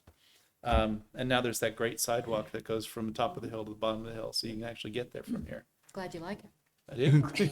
It's a lot that went into that sidewalk. So that's my opinion. I support the proposal, and I don't have any other comments or questions about what's been proposed. I have more, but Oh, I'm sorry, Nelson, you didn't finish? no, that was just item 1. I'm sorry. I didn't mean to cut you off. Give him everything you got. Okay, the next issue I have with it is the variance that has been talked about and is needed to intrude into the wetlands, which has not been addressed as far as I can tell by the new. And Right. nor would this plan be signed for any of these to take place until that occurs. That's a precedent condition of Okay. approval. I kind of object to putting the ZBA on notice that we're approving this thing, and they haven't had their say on granting the variance. to allow- They're not gonna base it based on the planning board's decision. They're gonna base it on the ordinance requirements and the criteria for the variance. Let's The hope. site plan should have no bearing on that Let's discussion. hope. No, but let's just clarify, the reason why is that these were assigned variants that I got, and now it's determined that they're not assigned. This has nothing to do with the events that we're doing. So it's two separate things that they found a site violation as we submitted this, Nelson. So I don't feel that the zoning board is looking, I'm not gonna talk about the events with them. This isn't about the events party with them. This is about. This is about the trailers. existing trailers that have Yeah. been there from day Yeah. one. So two That's separate what things. bothers me. They've been there since day one. We've been talking about moving them. We've been talking about getting a variance. And Well, If I can. Understood. I Matt. did get variances at the beginning. It's now been determined that the variances I got are not enough. So be careful. I got variances to allow those trailers to be there as signs. Now they've determined that they're a structure.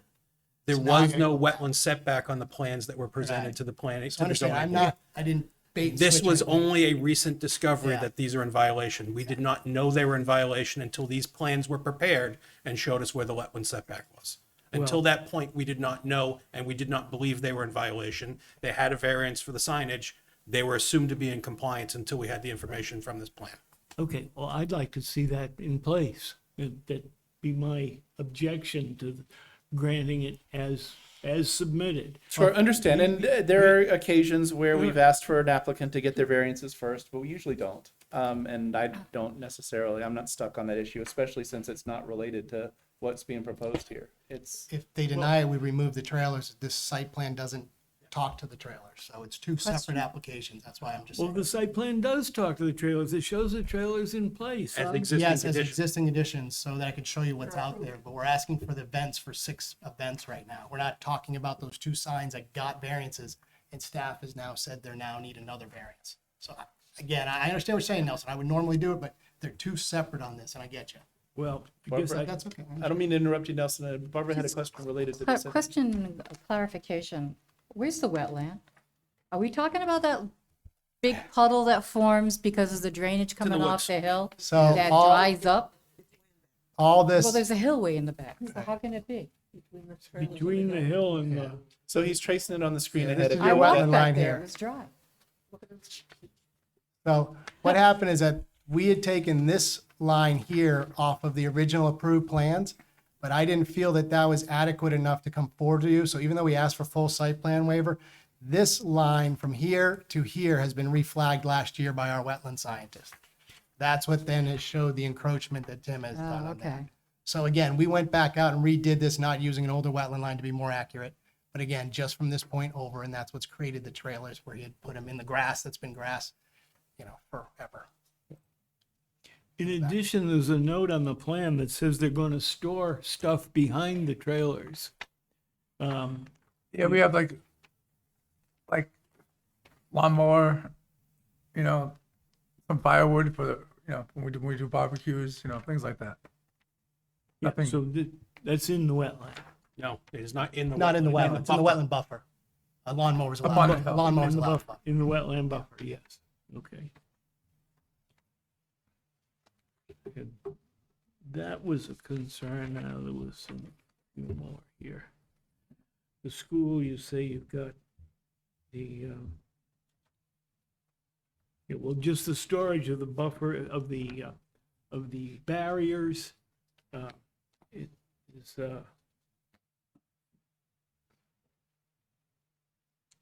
I just don't think we have and the noise is a question still. So I'm disturbed by this, by granting this, by setting this as a site plan item. It becomes ingrained.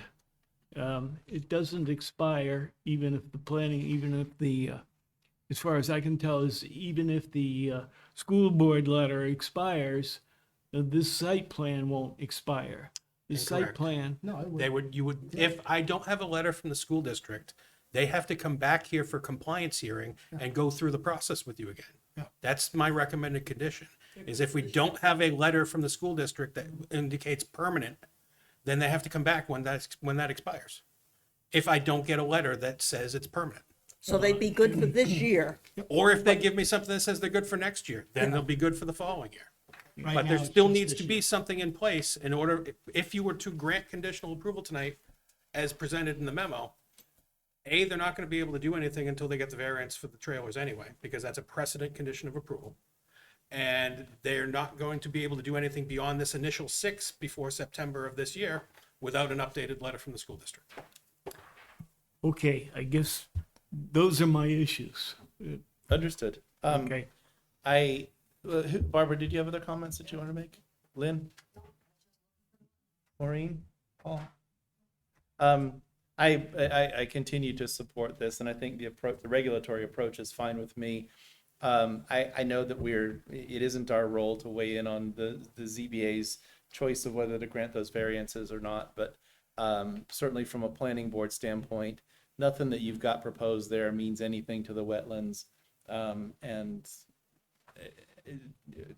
no conceivable impact, in my view, on what's going to go on in the wetlands. And so if it was within our view to grant the variances, I wouldn't have any trouble undertaking that review. I know the ZBA has completely different criteria, and I don't begin to say that I'm applying that criteria because it's not our job to do that. But it doesn't trouble me a bit. And that in the all trailers have likelihood, been there Ms. for- Christensen will probably be recusing herself from that because she participated in this discussion. Yeah, I think that's, if it was the other way around, it wouldn't be a recusal, but doing it this way, you do.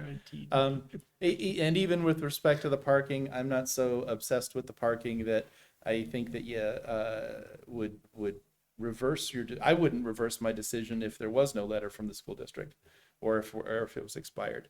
I just don't think that it's a necessary part of what's being, I'm glad to have it because you've offered it.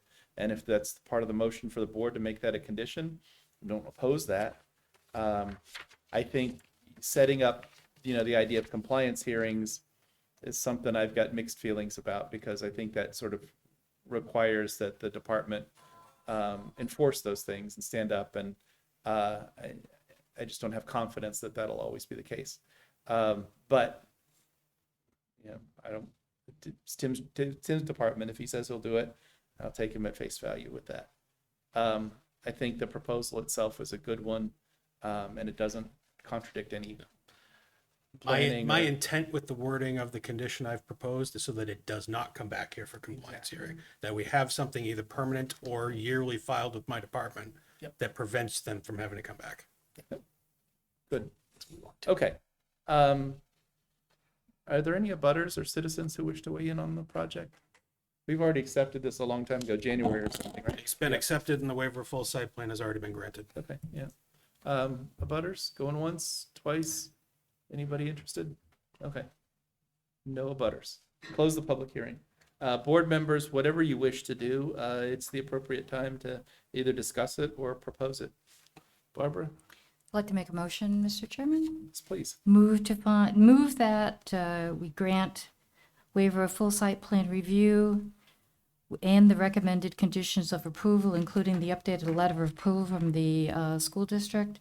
The application meets all applicable regulatory requirements necessary, and to grant conditional final approval to the application subject to the recommended conditions of approval presented in the staff memo dated April 10th, 2023. Is there a second? Two clarifications to that. One, the waiver of site plan was already, the waiver of full has already been granted. What your first part should be that you're making those findings, I'm assuming. And Yes. secondly, that. How did you know? I just know these things. And secondarily, that the condition, the general condition regarding the update for the school letter be added to the language of the memo. Yeah, she said that part. As stated, yeah. Yeah, I heard you say that part. Lynn, is that a second? Is that a second? Further discussion? All in favor, say aye. Aye. Any opposed? One opposed. Any abstaining? It is a 5-1-0 vote to grant approval with Nelson Disco opposed, for the record. Thank you all. Thank you very Thank much. you for the Appreciate it. presentation. Thank you for the patience as well and for working through the process. Okay, Thank you, guys. thank Thank you, you. board. Okay, back to our agenda. Ward Gleason Jr. as the applicant and Gas Producer Realty, Inc. as the owner. Review for acceptance and consideration of a two-lot subdivision. The parcel's located at 53 Turbine Way in the I-1 Industrial Aquifer Conservation Town Center and Elderly Housing Overlay Districts. Tax map 5D1, Lot 5, Case Planning Board 2023-14. Tim, is there anything that we need to know before we hear from the applicant? Thank you, Mr. Chairman, members of the board. In your packet, you'll find a letter dated April 14th from Assistant Planner Colleen Olson. This is a fairly straightforward industrial subdivision. The proposal would create two lots, which would result in separating the two existing buildings that are currently on the same site to each be on their own parcel. One would be about 6 acres and the other about 5.85 acres. There is no new development actually proposed. This is simply creating lot lines to separate the two buildings, which I'm sure Matt will explain the reasoning why. We are recommending that the application be accepted as complete and following the public hearing to find that it meets the regulatory requirements and grant conditional final approval. Okay, thank you for that, Tim. So- Matt, introduce yourself again Good for the evening, record. Matt Peterson again with Keach Nordstrom Associates. As Tim said, this is a pretty straightforward industrial subdivision. We will be back here in a few months with a site plan is the goal. The only correction, there are not two buildings on site. There is just one building on site here, and then this is just a whole open yard. If you go back aerial photos for the last 20 to 30 years, this has all been impacted on those timelines. So currently, my client is a granite stone company that has been in this building here for approximately 20 years. He would like to construct about a 5,000 square foot building or something over here. But the first step is he's looking to purchase this piece from the owners of this building here so that he'll have his own real estate now.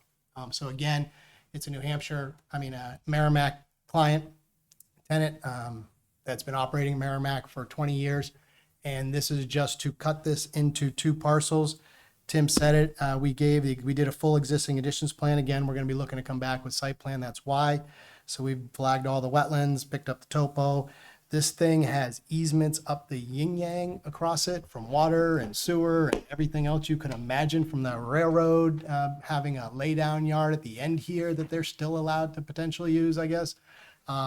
So if you take, it's 11.92 acres. The front piece with the building would stay, and it's going to be about 6.07 acres. And I say approximately because the shoreland and where our boundary is along the Merrimack is tie lines and not exact type stuff. So this would be the 6 acre. And then our client is looking to keep this parcel here. The lot line is going down basically right down the black pavement line you see there. And then everything to the north would stay with my client. His lot would be about 5.85 acres. And again, this is all his facility currently. Once we do go to planning board, if we get through this, we would have to have shoreland permits done for our site and things like that. The interesting thing is going back in the aerials for as long as it has, this has been disturbed for so long. My pre and post numbers are basically all pavement, which is kind of weird. You don't usually find along the river. So drainage will be a lot easier for me on this one here to meet AOT requirements, which I think we're going to have to because they dropped to 50,000 square feet once we're in the shoreland. Again, this is just the industrial subdivision. There's no frontage for this requirement. We've got all the setbacks shown on the plans. However, a lot of the setbacks are the PSNH easement, are the water, the sewer, all the stuff that goes through the property. And like I said, the area at the very end, right out in here, is area retained by the B&M Railroad, reserving the rights to use and maintain facilities on site. We don't think they're using or maintaining anything on site, but it's stuff that's on the property. And Still got the rights. yeah, still got the rights.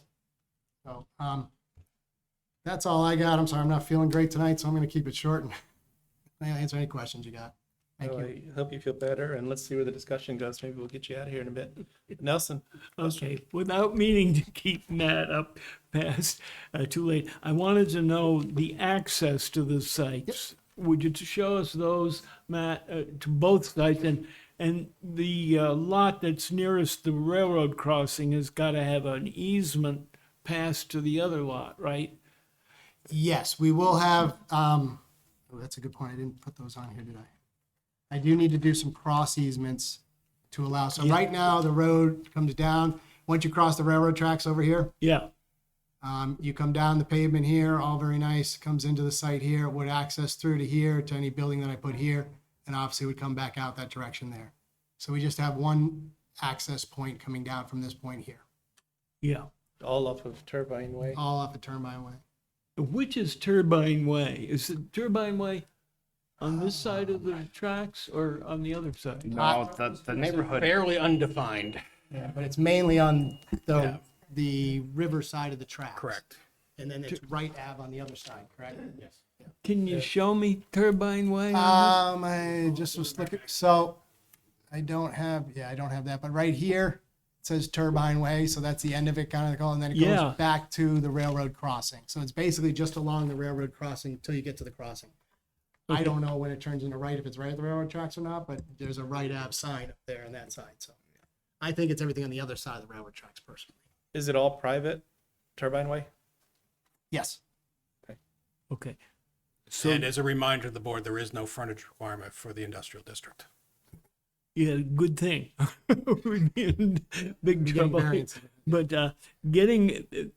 I just want to be sure the easements are in place to access the northern lot. I should have put an access easement across this right Yeah. here. I messed that up, so that definitely needs to be added in.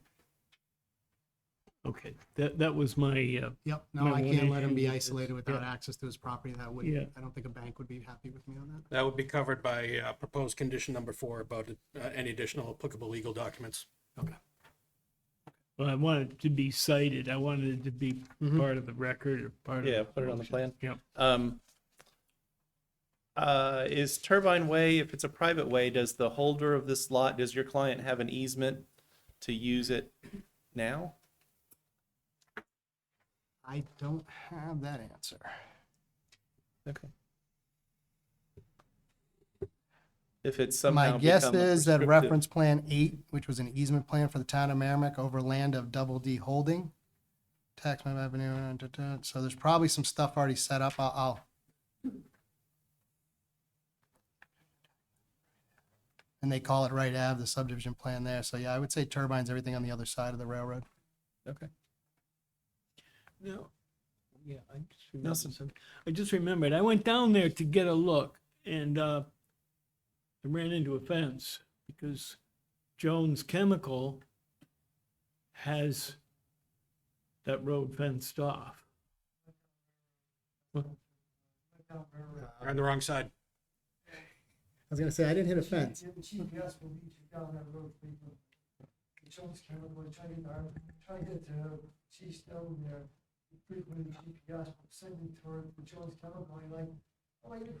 Yeah, That's what happened to When we me. lift you up. Thank you. Thank you for the clarification, but just because you're not at a microphone, I want to steer the conversation to folks that can answer, Nelson, who are, so the rest of the world will know what the heck that was all about. But if you go down Railroad Avenue, you'll hit a fence, but if you go down Turbine Way from. You go right Ave, Right to Avenue. Turbine, you'll be able to get in there. I should have gone down Right Ave. Okay. Correct, yeah. Because I could not get there through Jones Chemical. That'd be a great question if I designed something you couldn't get to. That would be good. And also, although I don't think driving by a commercial site, like we talk about seeing what McDonald's looks like or something like that, causes any heartache on some level as we go to visit sites. If we're getting onto the site and having a look around, we should probably use our site walk authority to do that rather than individually go in and do it. I don't know where the bright line is between those two things, between going and having a look from the public way and wanting to do a site walk, but My intention was to do it from the public way, Mr. Chairman. My practice has been to view sites that we have coming before us, just to see what they look like. And I think that's within the purview of the planning board to do that. You know, you don't have to go on the property. I mean, that I agree, we should have. Just so you understand, we signed the application that allows you to go on the property. So I you're knew all, you- you're all legal. Like, Yeah. you're allowed. Yes, We but submitted it. we always encourage discourage ex parte. Oh, okay. But you're allowed. But doing it from looking at anything from a public way or whatever, it doesn't trouble me or offend anything that I talk about. And I wasn't here to call you out on it. I just wanted to sort of be mindful that somewhere down that path is a line, and I don't know exactly where it is, but be careful. Usually we don't run into it. Yeah. Or we Yeah, drive that's right fair. through it, yeah. You would come down here. That's fair. Other comments, Nelson? No, that takes care of my issues. Okay. To my left, any comments? Anybody? My own comments are just to pick up on Nelson's easement comments that we should have a condition that those be shown on the plan, referenced in a note with what the easement book and page is. And then that includes not just the ones across your client's parcel, but the Turbine Way easements that give them access should be in some way marked out on the plan. Other than that, I don't have anything specific to talk about. I think it's like you said, it's a pretty plain vanilla proposal. Tim, am First I thing we forgetting need to do is something we should accept. address? Yep. Okay, board members, is there a motion to accept the application as complete? So moved, Mr. Chair. Is there a second? Second by Nelson. All in favor, say aye. Aye. Any opposed? Any abstaining? 600 to find the application complete. Are there any abutters or interested citizens who wish to weigh in on the application? Seeing none, we'll close the public hearing. Further discussion with the applicant? If not, is there a proposal for final disposition? Playing the motion. What's that? Yeah, you can certainly read it from the memo or refer to it as the motion specified in the staff's memo. Whatever it is that makes it clear, that's what we're doing. It would be the first bullet in this case because there were no waivers determined necessary. Okay. I didn't hear what he said. If you were making the motion from the staff memo, he advises that it's the first bullet under Got the it. potential motion, Mr. which is on Chairman, page 3. I make a motion that with the proposed conditions of approval, which is includes the things you said about the easements and Yep. right-of-ways, the application meets all applicable regulatory requirements necessary, and further, to grant conditional final approval to the application, subject to the recommended conditions of approval presented in the staff memo dated April 14th, 2023. Excellent. Is there a second for Nelson's motion? Heard Barbara and I saw Maureen. So I'm gonna go Barbara. Maureen can be the second. If there's no further discussion, all in favor say aye. Aye. Aye. Any opposed? Any abstaining? 600. Just occurs to me to comment that some of the planning boards I've recently been before around the state do what we just did in 3 separate meetings. Seriously? Completeness, and then go away. Public hearing, then go away. Final consideration of the application, 3rd meeting. And the 65-day clock, I don't know how they did that in there. It's a disaster to try to get. It is. Thank It's you very awful. much, board. Have a good night. Thank you. Good night, Matt. Yes, I do hope you feel better. Let's see. Item 7 on our agenda is Keith Pasquale. I hope I got that right, as the applicant, and KTK Realty Trust as the owner. Consideration of an amendment to an approved site plan to waive the requirement of section 6.01C of the site plan regulations, which requires all on-site improvements to be completed prior to the issuance of a certificate of occupancy, to allow for the majority of required site improvements to be bonded instead of completed prior to the issuance of the certificate of occupancy. The parcel's located at 20 Star Drive in the I-1 Industrial and Aquifer Conservation Districts, tax map 3D1, lot 12, case planning board 2023-13. Tim, is there anything that we need to know before we hear from the applicant? Thank you, Mr. Chairman. Members of the board, please indulge me because I'm going to need to go into some detail on this. As you know, the applicant was before the board back in February, requesting essentially the same waiver to section 601C of the regulations, asking to bond the improvements prior to being issued the CO.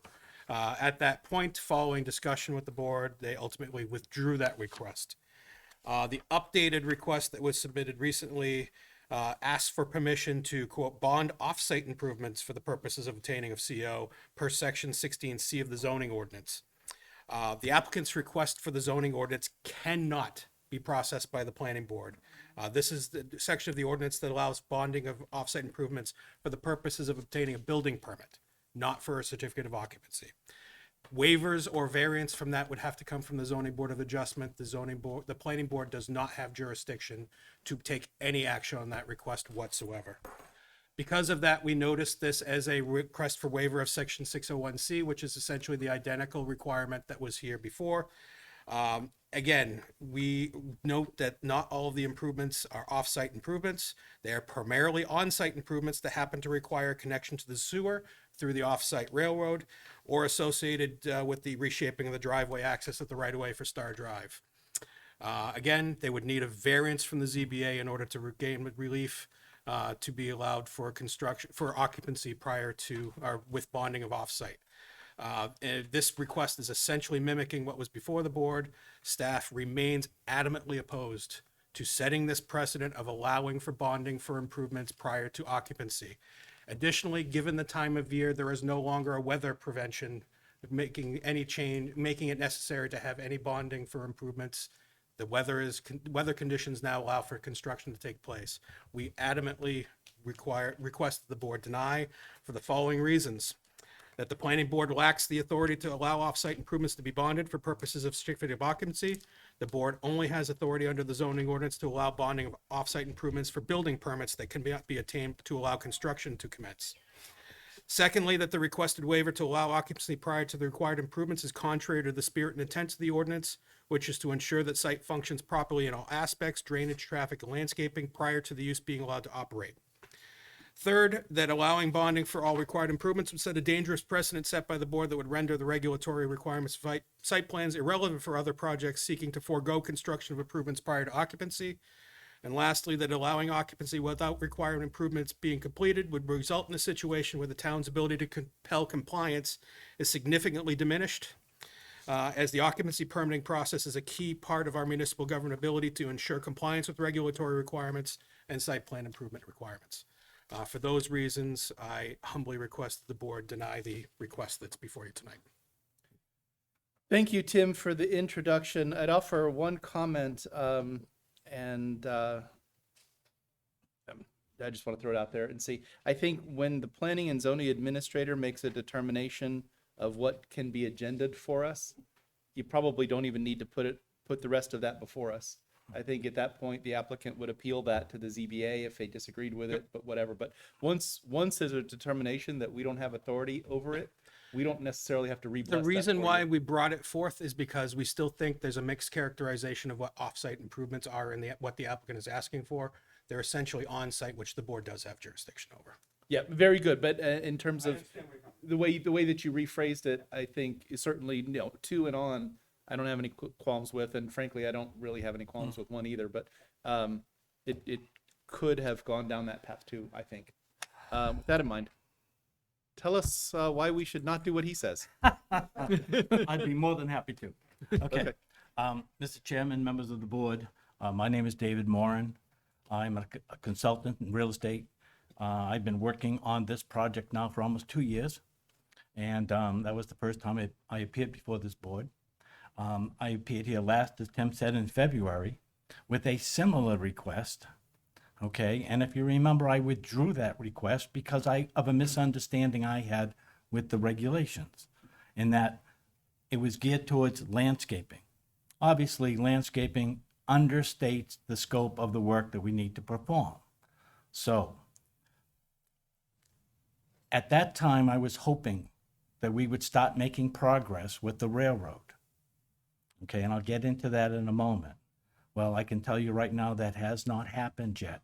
So here I am 2 months later coming back to you with a slightly different request, because in all my research I came up with this section of the zoning regulations that to me reads a certain way. Okay, and it talks about what definition of on-site improvements are, and clearly we have stormwater, we have sewer. Both of those are off-site to this project and both critical for the implementation or the completion of our site plan. Secondly, when it talks about paragraph C, it says that they must be completed prior to the issuance of a certificate of occupancy unless the planning board determines that such improvements should be completed prior to an issue of a building permit. Makes sense to me. The planning board may accept bonds, letters of credit, liens, or other suitable measures of security in lieu of actual construction. That seems like English to me. When I read it, I said, excellent. I have another way that I can go back to the planning board and say, hey, look, we're trying our best to get this done. I'm willing to bond the cost of construction. Right now, this business is being prevented from functioning as it has in the past and as it should right now. And it's all about, we can't get the work done. Okay? Why? Okay, I'm going to run through that because I think you need to understand what we're looking at. Okay? As we sit here today, we don't have approval from the railroad to enter onto the railroad property. However, we have had conversations with them. We originally submitted our application back in December 12th of 2022. It took over, let's see, it was about 10 weeks before we even got a response from them. Okay. Since then, we've been trading emails back and forth, phone calls back and forth. We've had our engineer involved, and they keep passing the buck. In case you're wondering, their headquarters is located in Jacksonville, Florida. I don't know if you know the history, but B&M owned this thing for a long, long time. They sold out to Pan Am Railway a couple of years ago, and more recently they sold to CSX. Nationwide railroad, they're everywhere. Okay, guess what, Merrimack Falls? They didn't even know we existed. Okay, so we filled out an application. We had a lot of conversations. We were almost there. I mean, we finally found the right guy who said, yes, I can give you an application that you need to complete and we'll do it this way. He says, but first, I need to check on something. He says, I need to check and see if the town has any rights or obligations to that section of the railroad. Well, it turns out they do. They have an easement. I have a copy of it if you'd like to read it, but the easement goes back to 1969. The B&M Railroad gave the town of Merrimack an easement to access the entire sewer line that they had just installed. Makes perfect sense to me. What is unusual about the situation is that this building existed back then, the original building. So what they were allowed to do was to connect directly to the main line, right in the CSX right away. Okay, very unusual. But they were allowed to do it. It was done. All said and done, it was fine. We had a sewer connection in the building dating back to the early 70s. Okay, well,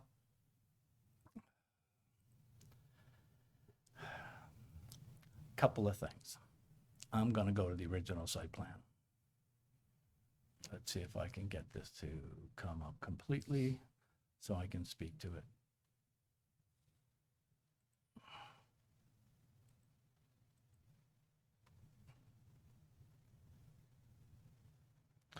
Okay, this is the site plan that was approved in 1982. At the time, Mr. Fletcher, who owned this property, also owned the property across the street, or across what was supposed to be Star Drive. Okay, so he owned them both. He came before the board and asked for site plan approval to put up an 8,500 square foot addition. Okay, and the town approved it. Okay, with a lot of conditions and a lot of work that he was supposed to complete. Okay, for one thing, you can see that the existing sewer connection is actually on the north side of the building up here by the Boston and Maine Railroad, and actually is about 60 feet away from the property line. So it's not even adjacent, it's 60 feet down the railroad. That was their connection to the sewer. In addition, on the south side, they had a septic tank. That septic tank, again, dated when they originally built this building, all right? They have two sets of bathrooms, one on the north end, one on the south end.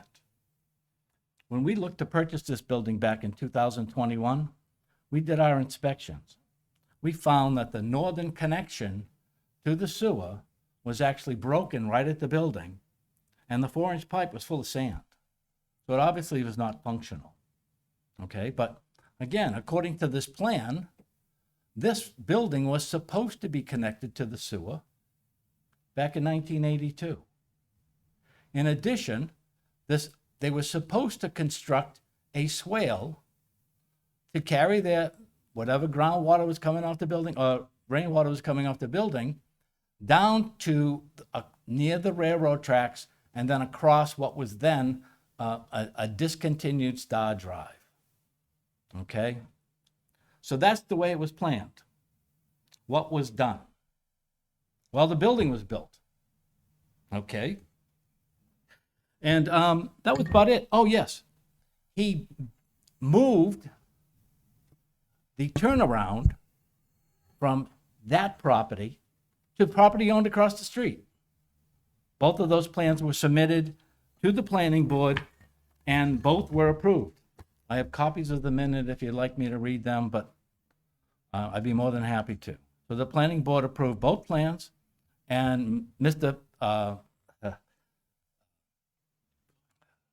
He went forward and built his building, moved the turnaround as it's seen here on this plan, and that's it.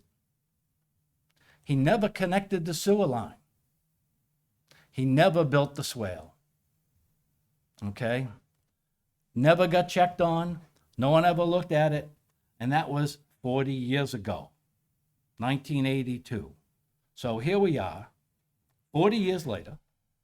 Okay? This property's changed hands a couple of times. All right? You would think that somebody would have recognized it. But I'll tell you, when I went down to get a plan for the site, this is what they gave me. So we made some assumptions. Oh, the sewer's already connected on this end, so I don't care about the north end, it's broken. What we'll do is we'll run it a connection to the south end because that makes sense, okay? So that was the plan we presented. Well, that got shot down. Basically what the planning board came back and said, look, we need you to address the water runoff, okay? So we got an engineer involved, all right, went through full site plan review, and after, God, it must have taken us 6 months. We had to meet with the DPW. We met with the town engineer on site. I stood there right with Dawn, okay, and said, Dawn, what do you want us to do? She says, there's nothing you can do here. Right to my face, okay? So I went back to the engineer and said, look, the town engineer says it's an impossible situation. So let's ask to just leave it as it is, basically, and let the water flow right across the end of Star Drive where it was going, into a swale. Well, that wasn't acceptable. So we went back to the engineer and said, look, I need a solution. They came up with a solution. We came back in December of that year and it got approved. Okay? Looked good. All right, we finally got there. Well, guess what? Got approved. It got appealed. We spent a year in court. Okay? Not for any good reason. We actually prevailed. And in November of last year, the judge ruled in our favor. The town was allowed to accept our site plan. Okay, we had about 100 conditions, and I'm exaggerating a little bit.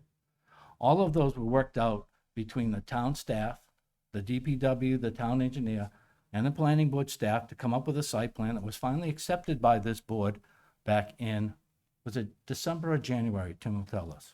In terms of the plan signing, I think it was January. It was January, okay?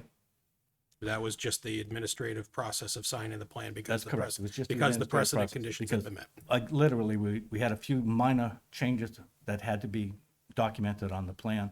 That's the plan that now has been accepted. Okay. Bear with me. So, Just to update the board, there is still the pending Supreme Court portion of that appeal, which is still not scheduled, but appears to be progressing. It appears to be what? Progressing. It will be moving forward. We just don't have a date yet. yes. So, what are we dealing with here? All right.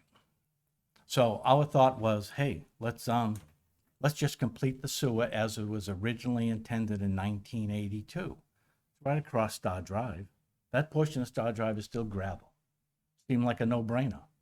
As a matter of fact, we went to this is the sewer profile that comes down from Route 3.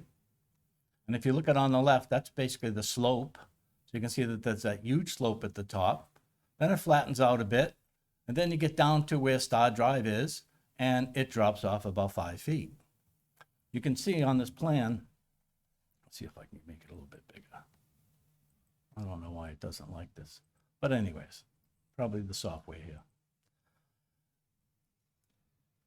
If you look at the sewer layout towards the bottom of the road, for some unknown reason, and again, this is back in the 70s, the sewer comes right down the south side of Star Drive, and then right here at the end of the Star Drive section, just before the original turnaround, it veers onto Lot 1A, and then connects right along the railroad.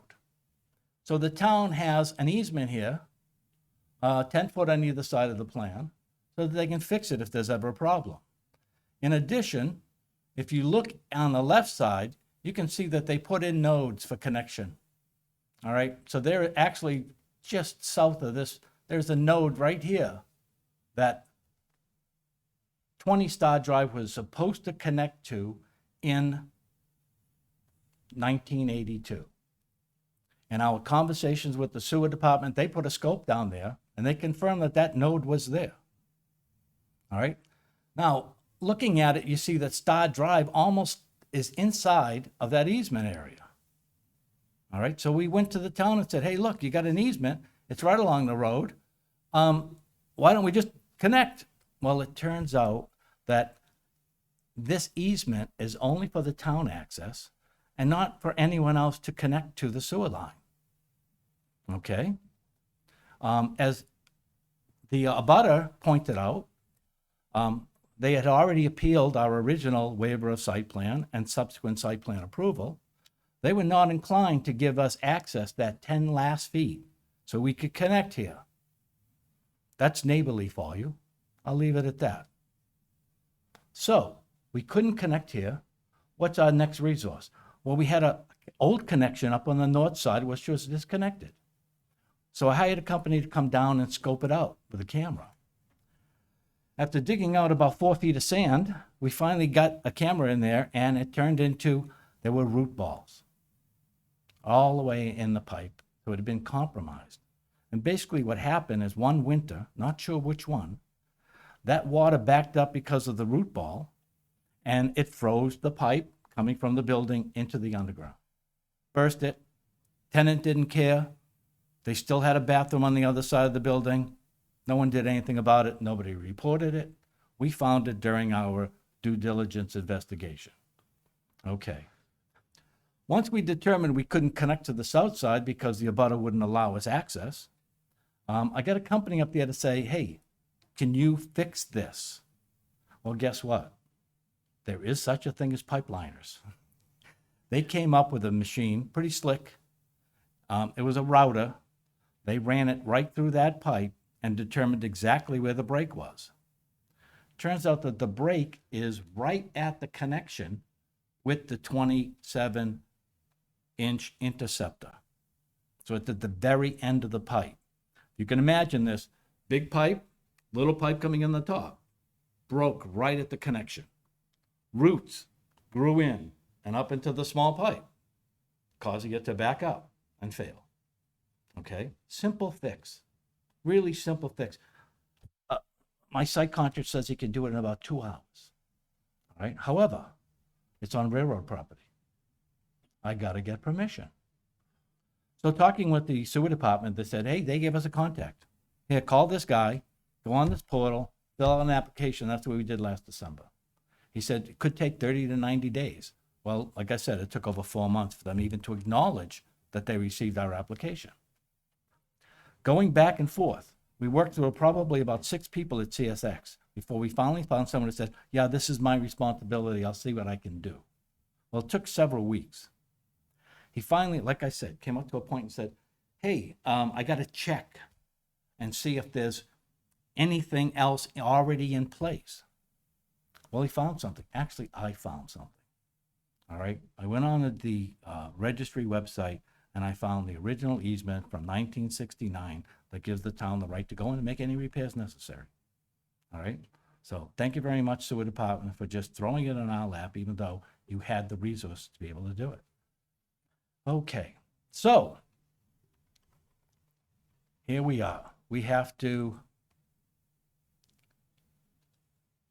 now get permission from the town of Merrimack. As a matter of fact, CSX wants the town of Merrimack to take responsibility for the repair. We've let the DPW know that we're willing to cover all the costs that was on the original site plan approval and even be responsible going forward. We got a letter from CSX a week ago. Actually, got it 8 days ago. And basically, they get that up for you.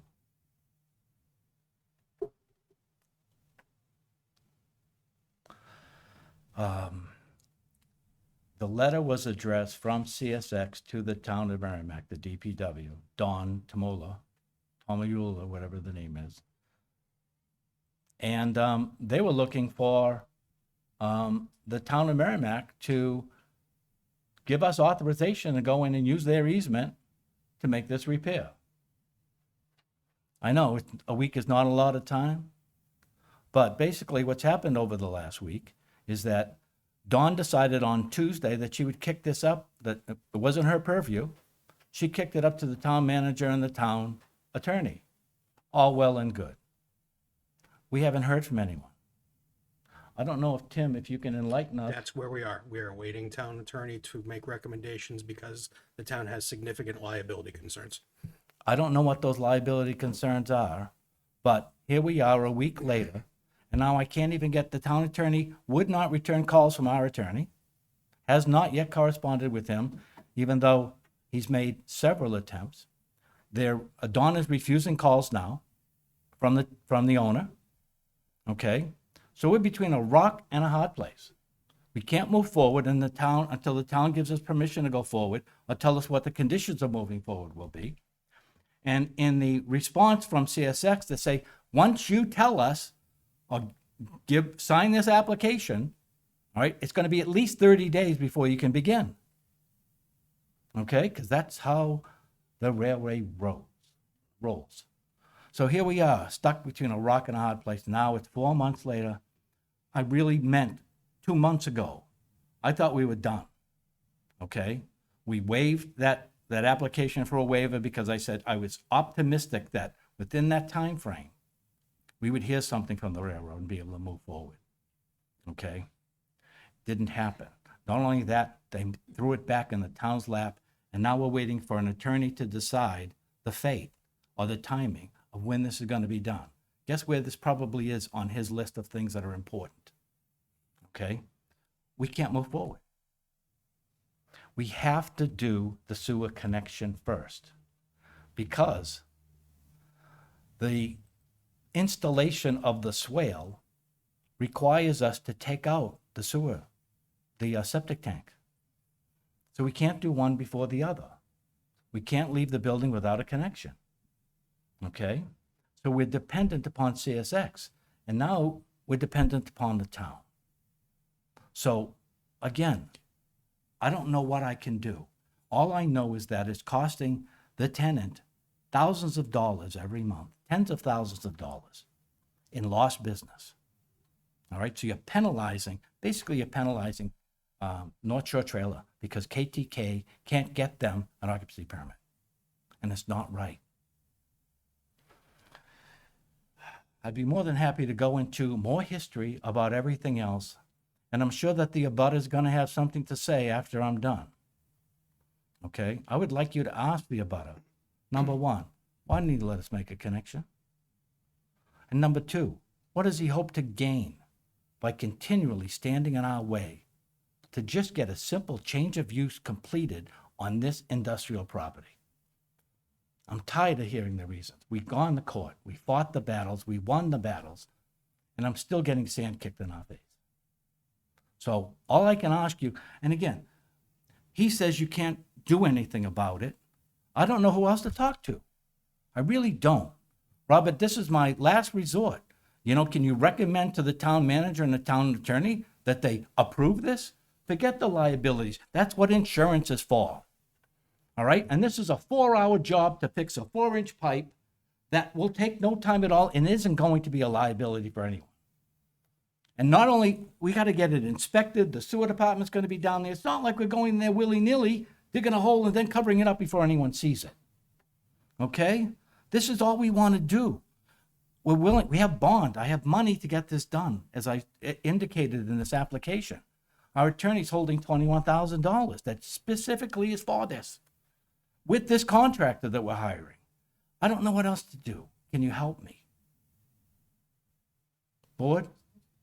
So let me understand the situation with the town and the town's attorney. So you according to the railroad, you can obtain permission from the town to use their easement, and if the town says yes, then you've got all the clearance you need to go and have this repair done. Yes. The town has asked their attorney for advice and hasn't gotten that advice yet. And that was about a week ago that you asked the town, and the town expressed it to their attorney. I understand the impatience based on the long proceeding that goes back years for the through the court and all of that stuff.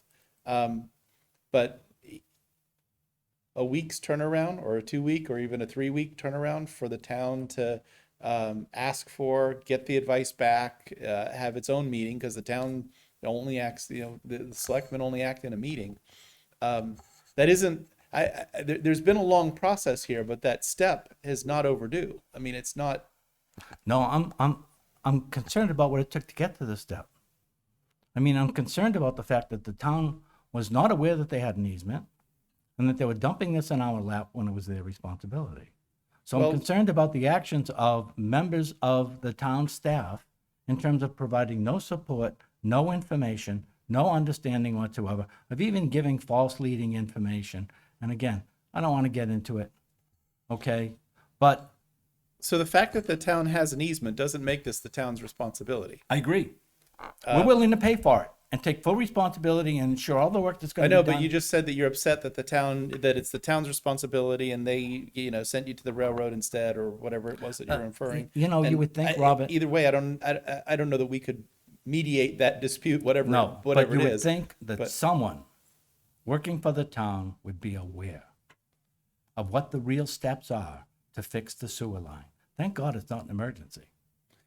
I'm thankful for that as well. I think, having had occasion to dive into the land records to try to find old easements and that sort of thing, I think it's a lot to ask for, to expect that a town department or a modern employee of the department would know that an easement was created 55 years ago that To me, it's common sense. might be Robert. applicable here. I know, but to me, it's common sense. And again, I don't fault them all. We did exactly what they told us to do. We submitted the application, we worked our way through the communication with CSX, all right, and we finally got to a point where they were ready to say yes. And then they threw us a curveball. Now, I agree, it's not unreasonable for it to take weeks for a body to make a decision, all right? Even though this one really isn't that complicated, but I understand, okay? What I'm concerned about is that every single delay just snowballs, and the only person being harmed here is North Shore Trailer. Well, I'm sympathetic to the plight of your client, and it's been long and it's been complicated for sure.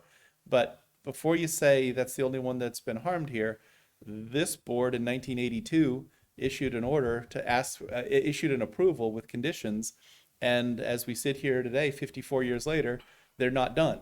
And I think it's 44. 44 years, yeah, you're probably right. Whatever it is. And that's my point exactly. Why? For the love of whoever you worship, didn't the town follow up in 1982 to make sure the work was done? And so, but you realize that that's exactly the situation that you're asking to be in No, again. it's different. They didn't bond anything. That's true, but bonding something requires that the town exercise that bond and undertake to go do the work for a private applicant. As I sit here, Robert, well, I've known you for 2 years now. No. Every time I've promised something to you, I've delivered. Okay? Right from the beginning. I've been upfront with this board. All right? We've done everything we've been asked to do. I want to thank you for our first 2 meetings, because you actually gave us a waiver of site plan approval that, if it hadn't been appealed for some unknown reason, we wouldn't be here 2 years later. Everyone would have been happy down at the end of Star Drive. There was no beef. Okay?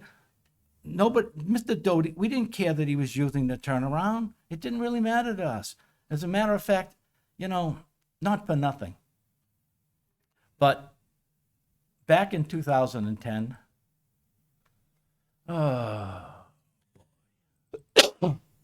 I hear you. this when is you what talk it about looked like in 2010. All right? You can see where Star Drive ends over here. All right? You can see where In 1982, they built the circle here, which is now occupied by a bunch of stuff. Okay, but there's nothing. There's no road. Pearson H hadn't built their road yet.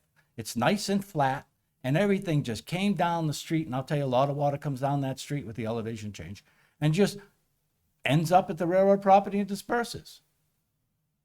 So that's what it was like in 2010. But in 2010, Mr. Kalika got approval for a railroad crossing, and for some reason, the town allowed him to put it right at the end of Star Drive. Even though he owned this property. So he could have put it anywhere along his frontage on the railroad. As a matter of fact, he created an easement just in case he had to do it. If you want to have a copy of that plan also. So I want to refocus you a little bit. I know that you've had some challenges with the abutter, and it's not for me to critique the abutter's Nope. effort to exercise his rights, whatever he thinks they may be. That's what courts are for, and if he's successful, he's successful. If he's not, he's not. But in the same way that I wouldn't have the abutter come and talk about, old land use records and who built an easement where. That's what you're doing right here. Tim, you had a comment? You wanted to weigh in? I'd politely ask the board to focus on the central question of this hearing, which is occupancy permitting, bonding. And that's period. we'll round it back to it. All right. And there is no mechanism for bonding for occupancy permits that this board can do anything about. It's not the way I read the regulations. And Could if you there's- pull up the regulation? I'd like to read it just again so I can explain why we believe. If you read that section, the second paragraph, off-site improvements required under this section will be required completed by the applicant prior to the issuance of a CO, unless the planning board determines that any such improvements must be completed prior to the issuance of a building permit, not a CO, building permit. You can bond for the purposes of getting your building permit for off-site improvements so you can start construction on site. Under no circumstance do you bond for a certificate of occupancy. Again, that's the way you read it. That's the way you interpret it. I understand that. When I read it, I have a slightly different interpretation of it. And again, it's all English language. We can debate the English language for the next 12 years. Again, the options are not this board, it's the All right, zoning then board if you who want are to they go. with? So Who am I supposed to go to get, and again, let's talk about this because occupancy permit. Who does giving the tenant an occupancy permit impact negatively? Can you answer that question for Ask me? the guys in 1982 that got a certificate of occupancy Without completing doing their- improvements. without Well, completing no their harm, no improvements. foul, and no one ever complained. 40 years later, no one complained. I think No harm, no think foul. I'm obligated So under. who's hurt right now by granting this tenant an occupancy permit? Yeah. Nobody. let me refocus the discussion. I think to Tim's point, whichever way you read this particular regulation, even if this regulation would permit the board to do it, I don't know that I would be inclined to support it because waiting a week for hearing back from the town manager, and I understand I'm just handed a note that he was out of the office for some personal reasons that kind of kept him I'm away, and all on board with that. won't share those here. But waiting a week for permission from a town manager, Okay. and isn't sort of exhausting your other opportunities What? to All right. resolve and the issue. I understand that. Believe me, I didn't even want to be here. I didn't know when I filed this application Understood. that I was even going to be here. Yeah. All right. I was hoping that CSX was going to come out and say, all right, here's your application. Now you can go. And I would have canceled this hearing because I don't want to be here. I really don't. All right. But I don't blame you. I mean, If the you- railroads are notoriously challenging to deal with. I think the state not DOT the railroad, is it's the notoriously town. challenging. No, the town is not responsible for this. Oh. You've got 1 week with the town, and Okay. besides that, I don't want to have that discussion Then let because me it doesn't ask matter you- for our decision. let me ask you, sir, if how long should I wait? I think you have to wait as long as you have to wait. I mean, that's your avenue for relief to access this sewer. I can't give you access to that sewer if I allow you to bond I it. have one more thing to add. Even if by some, and I use this phrase intentionally, miracle, you were able to get the zoning board to overturn our decision and grant you a waiver to bond that, there are still other departments that aren't subject to planning board jurisdiction that are not going to sign off on a CO unless all the improvements are completed, that are not subject to the ordinance. All those departments have to sign off on a CO. Tim, let me just respond in that I appreciate it. I've been doing this commercial real estate for a real long time. And I respect the position that you're taking. Okay, I really do, because chaos breeds chaos. If they were as on top of their duties as your staff is, in 1982, we'd be fat, dumb, and happy right now. But they weren't. So again, I'm looking for a little forbearance. I don't know where to go for it. And we This can't, could take and we another can't 6 fix months. what Excuse me? we can't fix what happened in 1982. I agree. I'm not We- asking to. I'm ready to fix it. No, but all we can deal with is the specific issue here tonight. Has nothing to do with all the rest of That's this correct. discussion. With the And- specific, and what I'm excuse being- me. All we can deal with is the specific issue that is here tonight, and we as a planning board rely on our staff's opinion, not other people's opinion. We have to, in order to do this. So I think we need to refocus what we're talking about here. Thank you. Again, I respect the staff's opinion. I really do. I'm Then I'm off- just I'm going responding with to my you. chairman. Yeah, let's, Okay. Mr. Chairman, yes, yes, sir. I'm just looking for some guidance. I've been The looking guidance for that, guidance for a long, long time. And I wish we could put an end to this, or at least put a time. so separate from whatever motions or whatever actions we're going to take, I've lived in this town for a long time. I've known the members of the town council and the town manager. They don't sit on these kinds of things. If you waited a week, you're probably a day or two from hearing an answer from Okay. them. The fellow's been out sick. The hearing from the legal counsel for the town. I certainly know that people may be a little bit busy at times, but if it's a week or it's 2 weeks or something like that, that's when you get responses. And the town's legal counsel doesn't sort of shirk their duty. If they did, town would pick a different lawyer. And so, they want those results. So although you've had to wait a week for that, it's not my experience that our town is the kind of place like the railroad or the state or something where things can seem to fall into a black hole, and waiting a week is certainly not anything like approaching a black hole. With that in mind, if the board members have any further discussion they'd like to have with the applicant, please ask those questions. And if not, then let's take up the question of whatever action or motion the board would like to take. This is not a new application, so it doesn't require completeness. Tim, I don't know if it's necessary to take public testimony for an amendment. If you determine you have no jurisdiction, then you would not have to. So I don't have a drive towards one result or the other. If the board chooses to decide it has no jurisdiction or it has jurisdiction, then you would take up the substantive question. And ultimately, I would not support the bonding of these improvements, whether we had the authority to do it or not. Whether other board members feel differently or not, I mean, that's what motions and votes are all for. With that in mind, how would you like to proceed, board members? Lynn, I'm prepared to make a motion if you'd like. please turn your microphone on and I'm prepared fire to make away. a motion if you'd like. Please do. If you'd like to make the motion that's outlined in the staff's memo, Absolutely. just do it by reference. You don't have to recite the whole thing. I make a motion to deny the request waiver from section 6.01.c of the site plan regulations, which requires all on-site improvements be completed prior to the issuance of a certificate of occupancy, and deny the amendment to the approved site plan because the applicant has failed to demonstrate that the waiver would meet the requirements of RSA 674:44 and section 7.04 of the regulations for the reasons detailed in the staff memo. Is there a second for Lynn's motion? A second by Paul. Turn your microphone on. Second motion. Second by Paul. Tim, is there anything else that you need to add to that discussion or the way Nope, that I that's do not. framed? Board members, have there further discussion? Then let's vote. All in favor of the motion to deny the requested relief, say aye. Any opposed? Any abstaining? 6-0-0. I think that you'll have your answer in a week. I think, given I the really fact hope that, so, that Robert. Paul has been out sick, or not, he's Understood. not out sick. He's been out for a different personal reason. let him put his eyes on it and focus on it. So town councilor sitting right here, hearing it and understanding, you know, she's one of his 7 bosses. Excellent.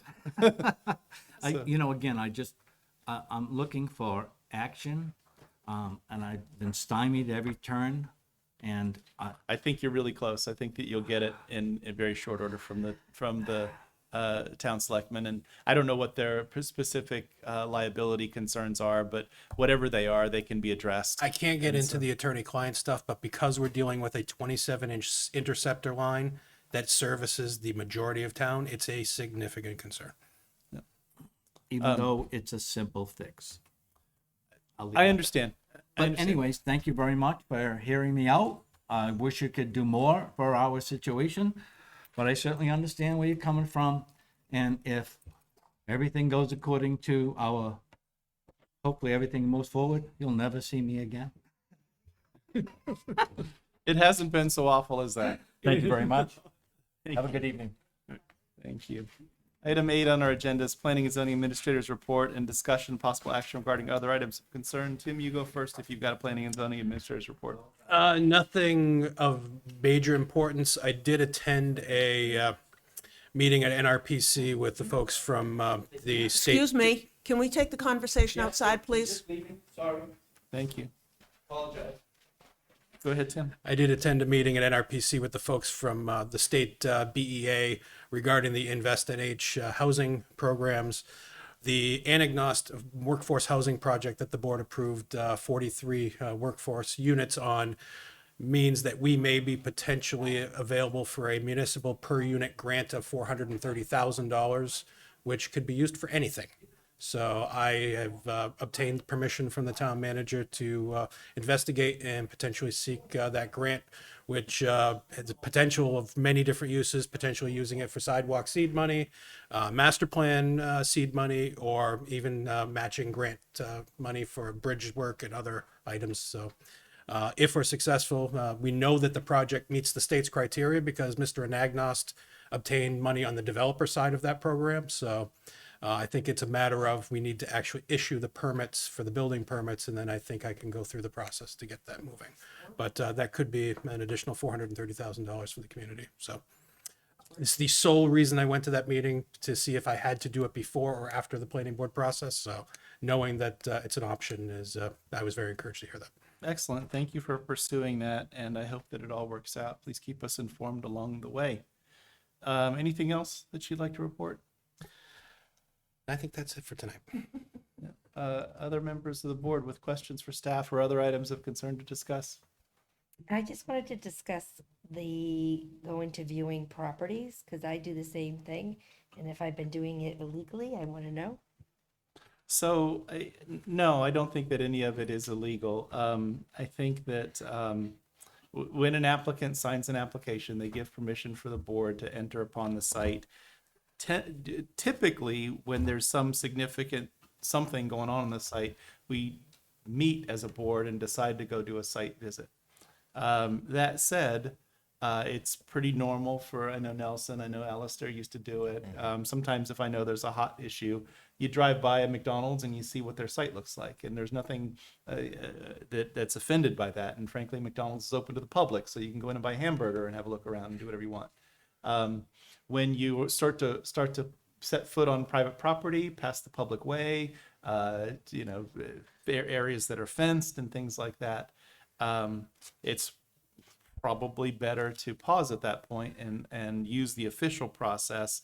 And to Tim's point, he used the word ex parte. The applicant not knowing you're there, not knowing he's being judged, not knowing what's being viewed is, what that's all about. And if there's any abutters who want to oppose the project, if we actually did a site walk, they're entitled to come on the site walk. And so while we're allowed to go onto a site, they're not without permission.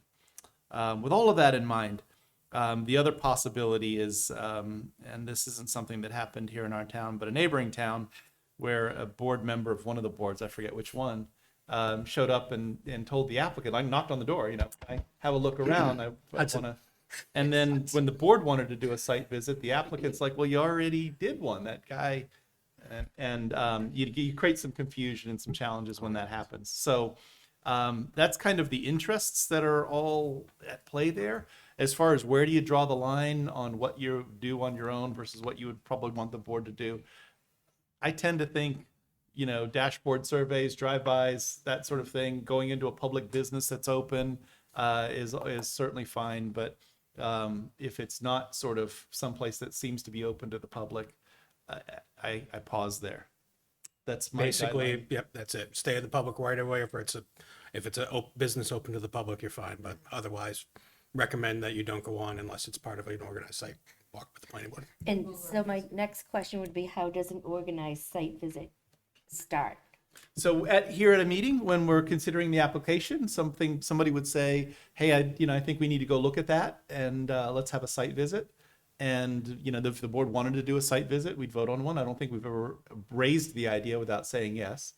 And then it's scheduled usually for the Saturday morning coming up in the next week or two before our next meeting at usually 9 o'clock in the morning to be able to get it over with without killing your whole Saturday. And we'd all meet there and go have a walk around. The public is noticed. It's published as a meeting of the planning board. We take minutes while we're there.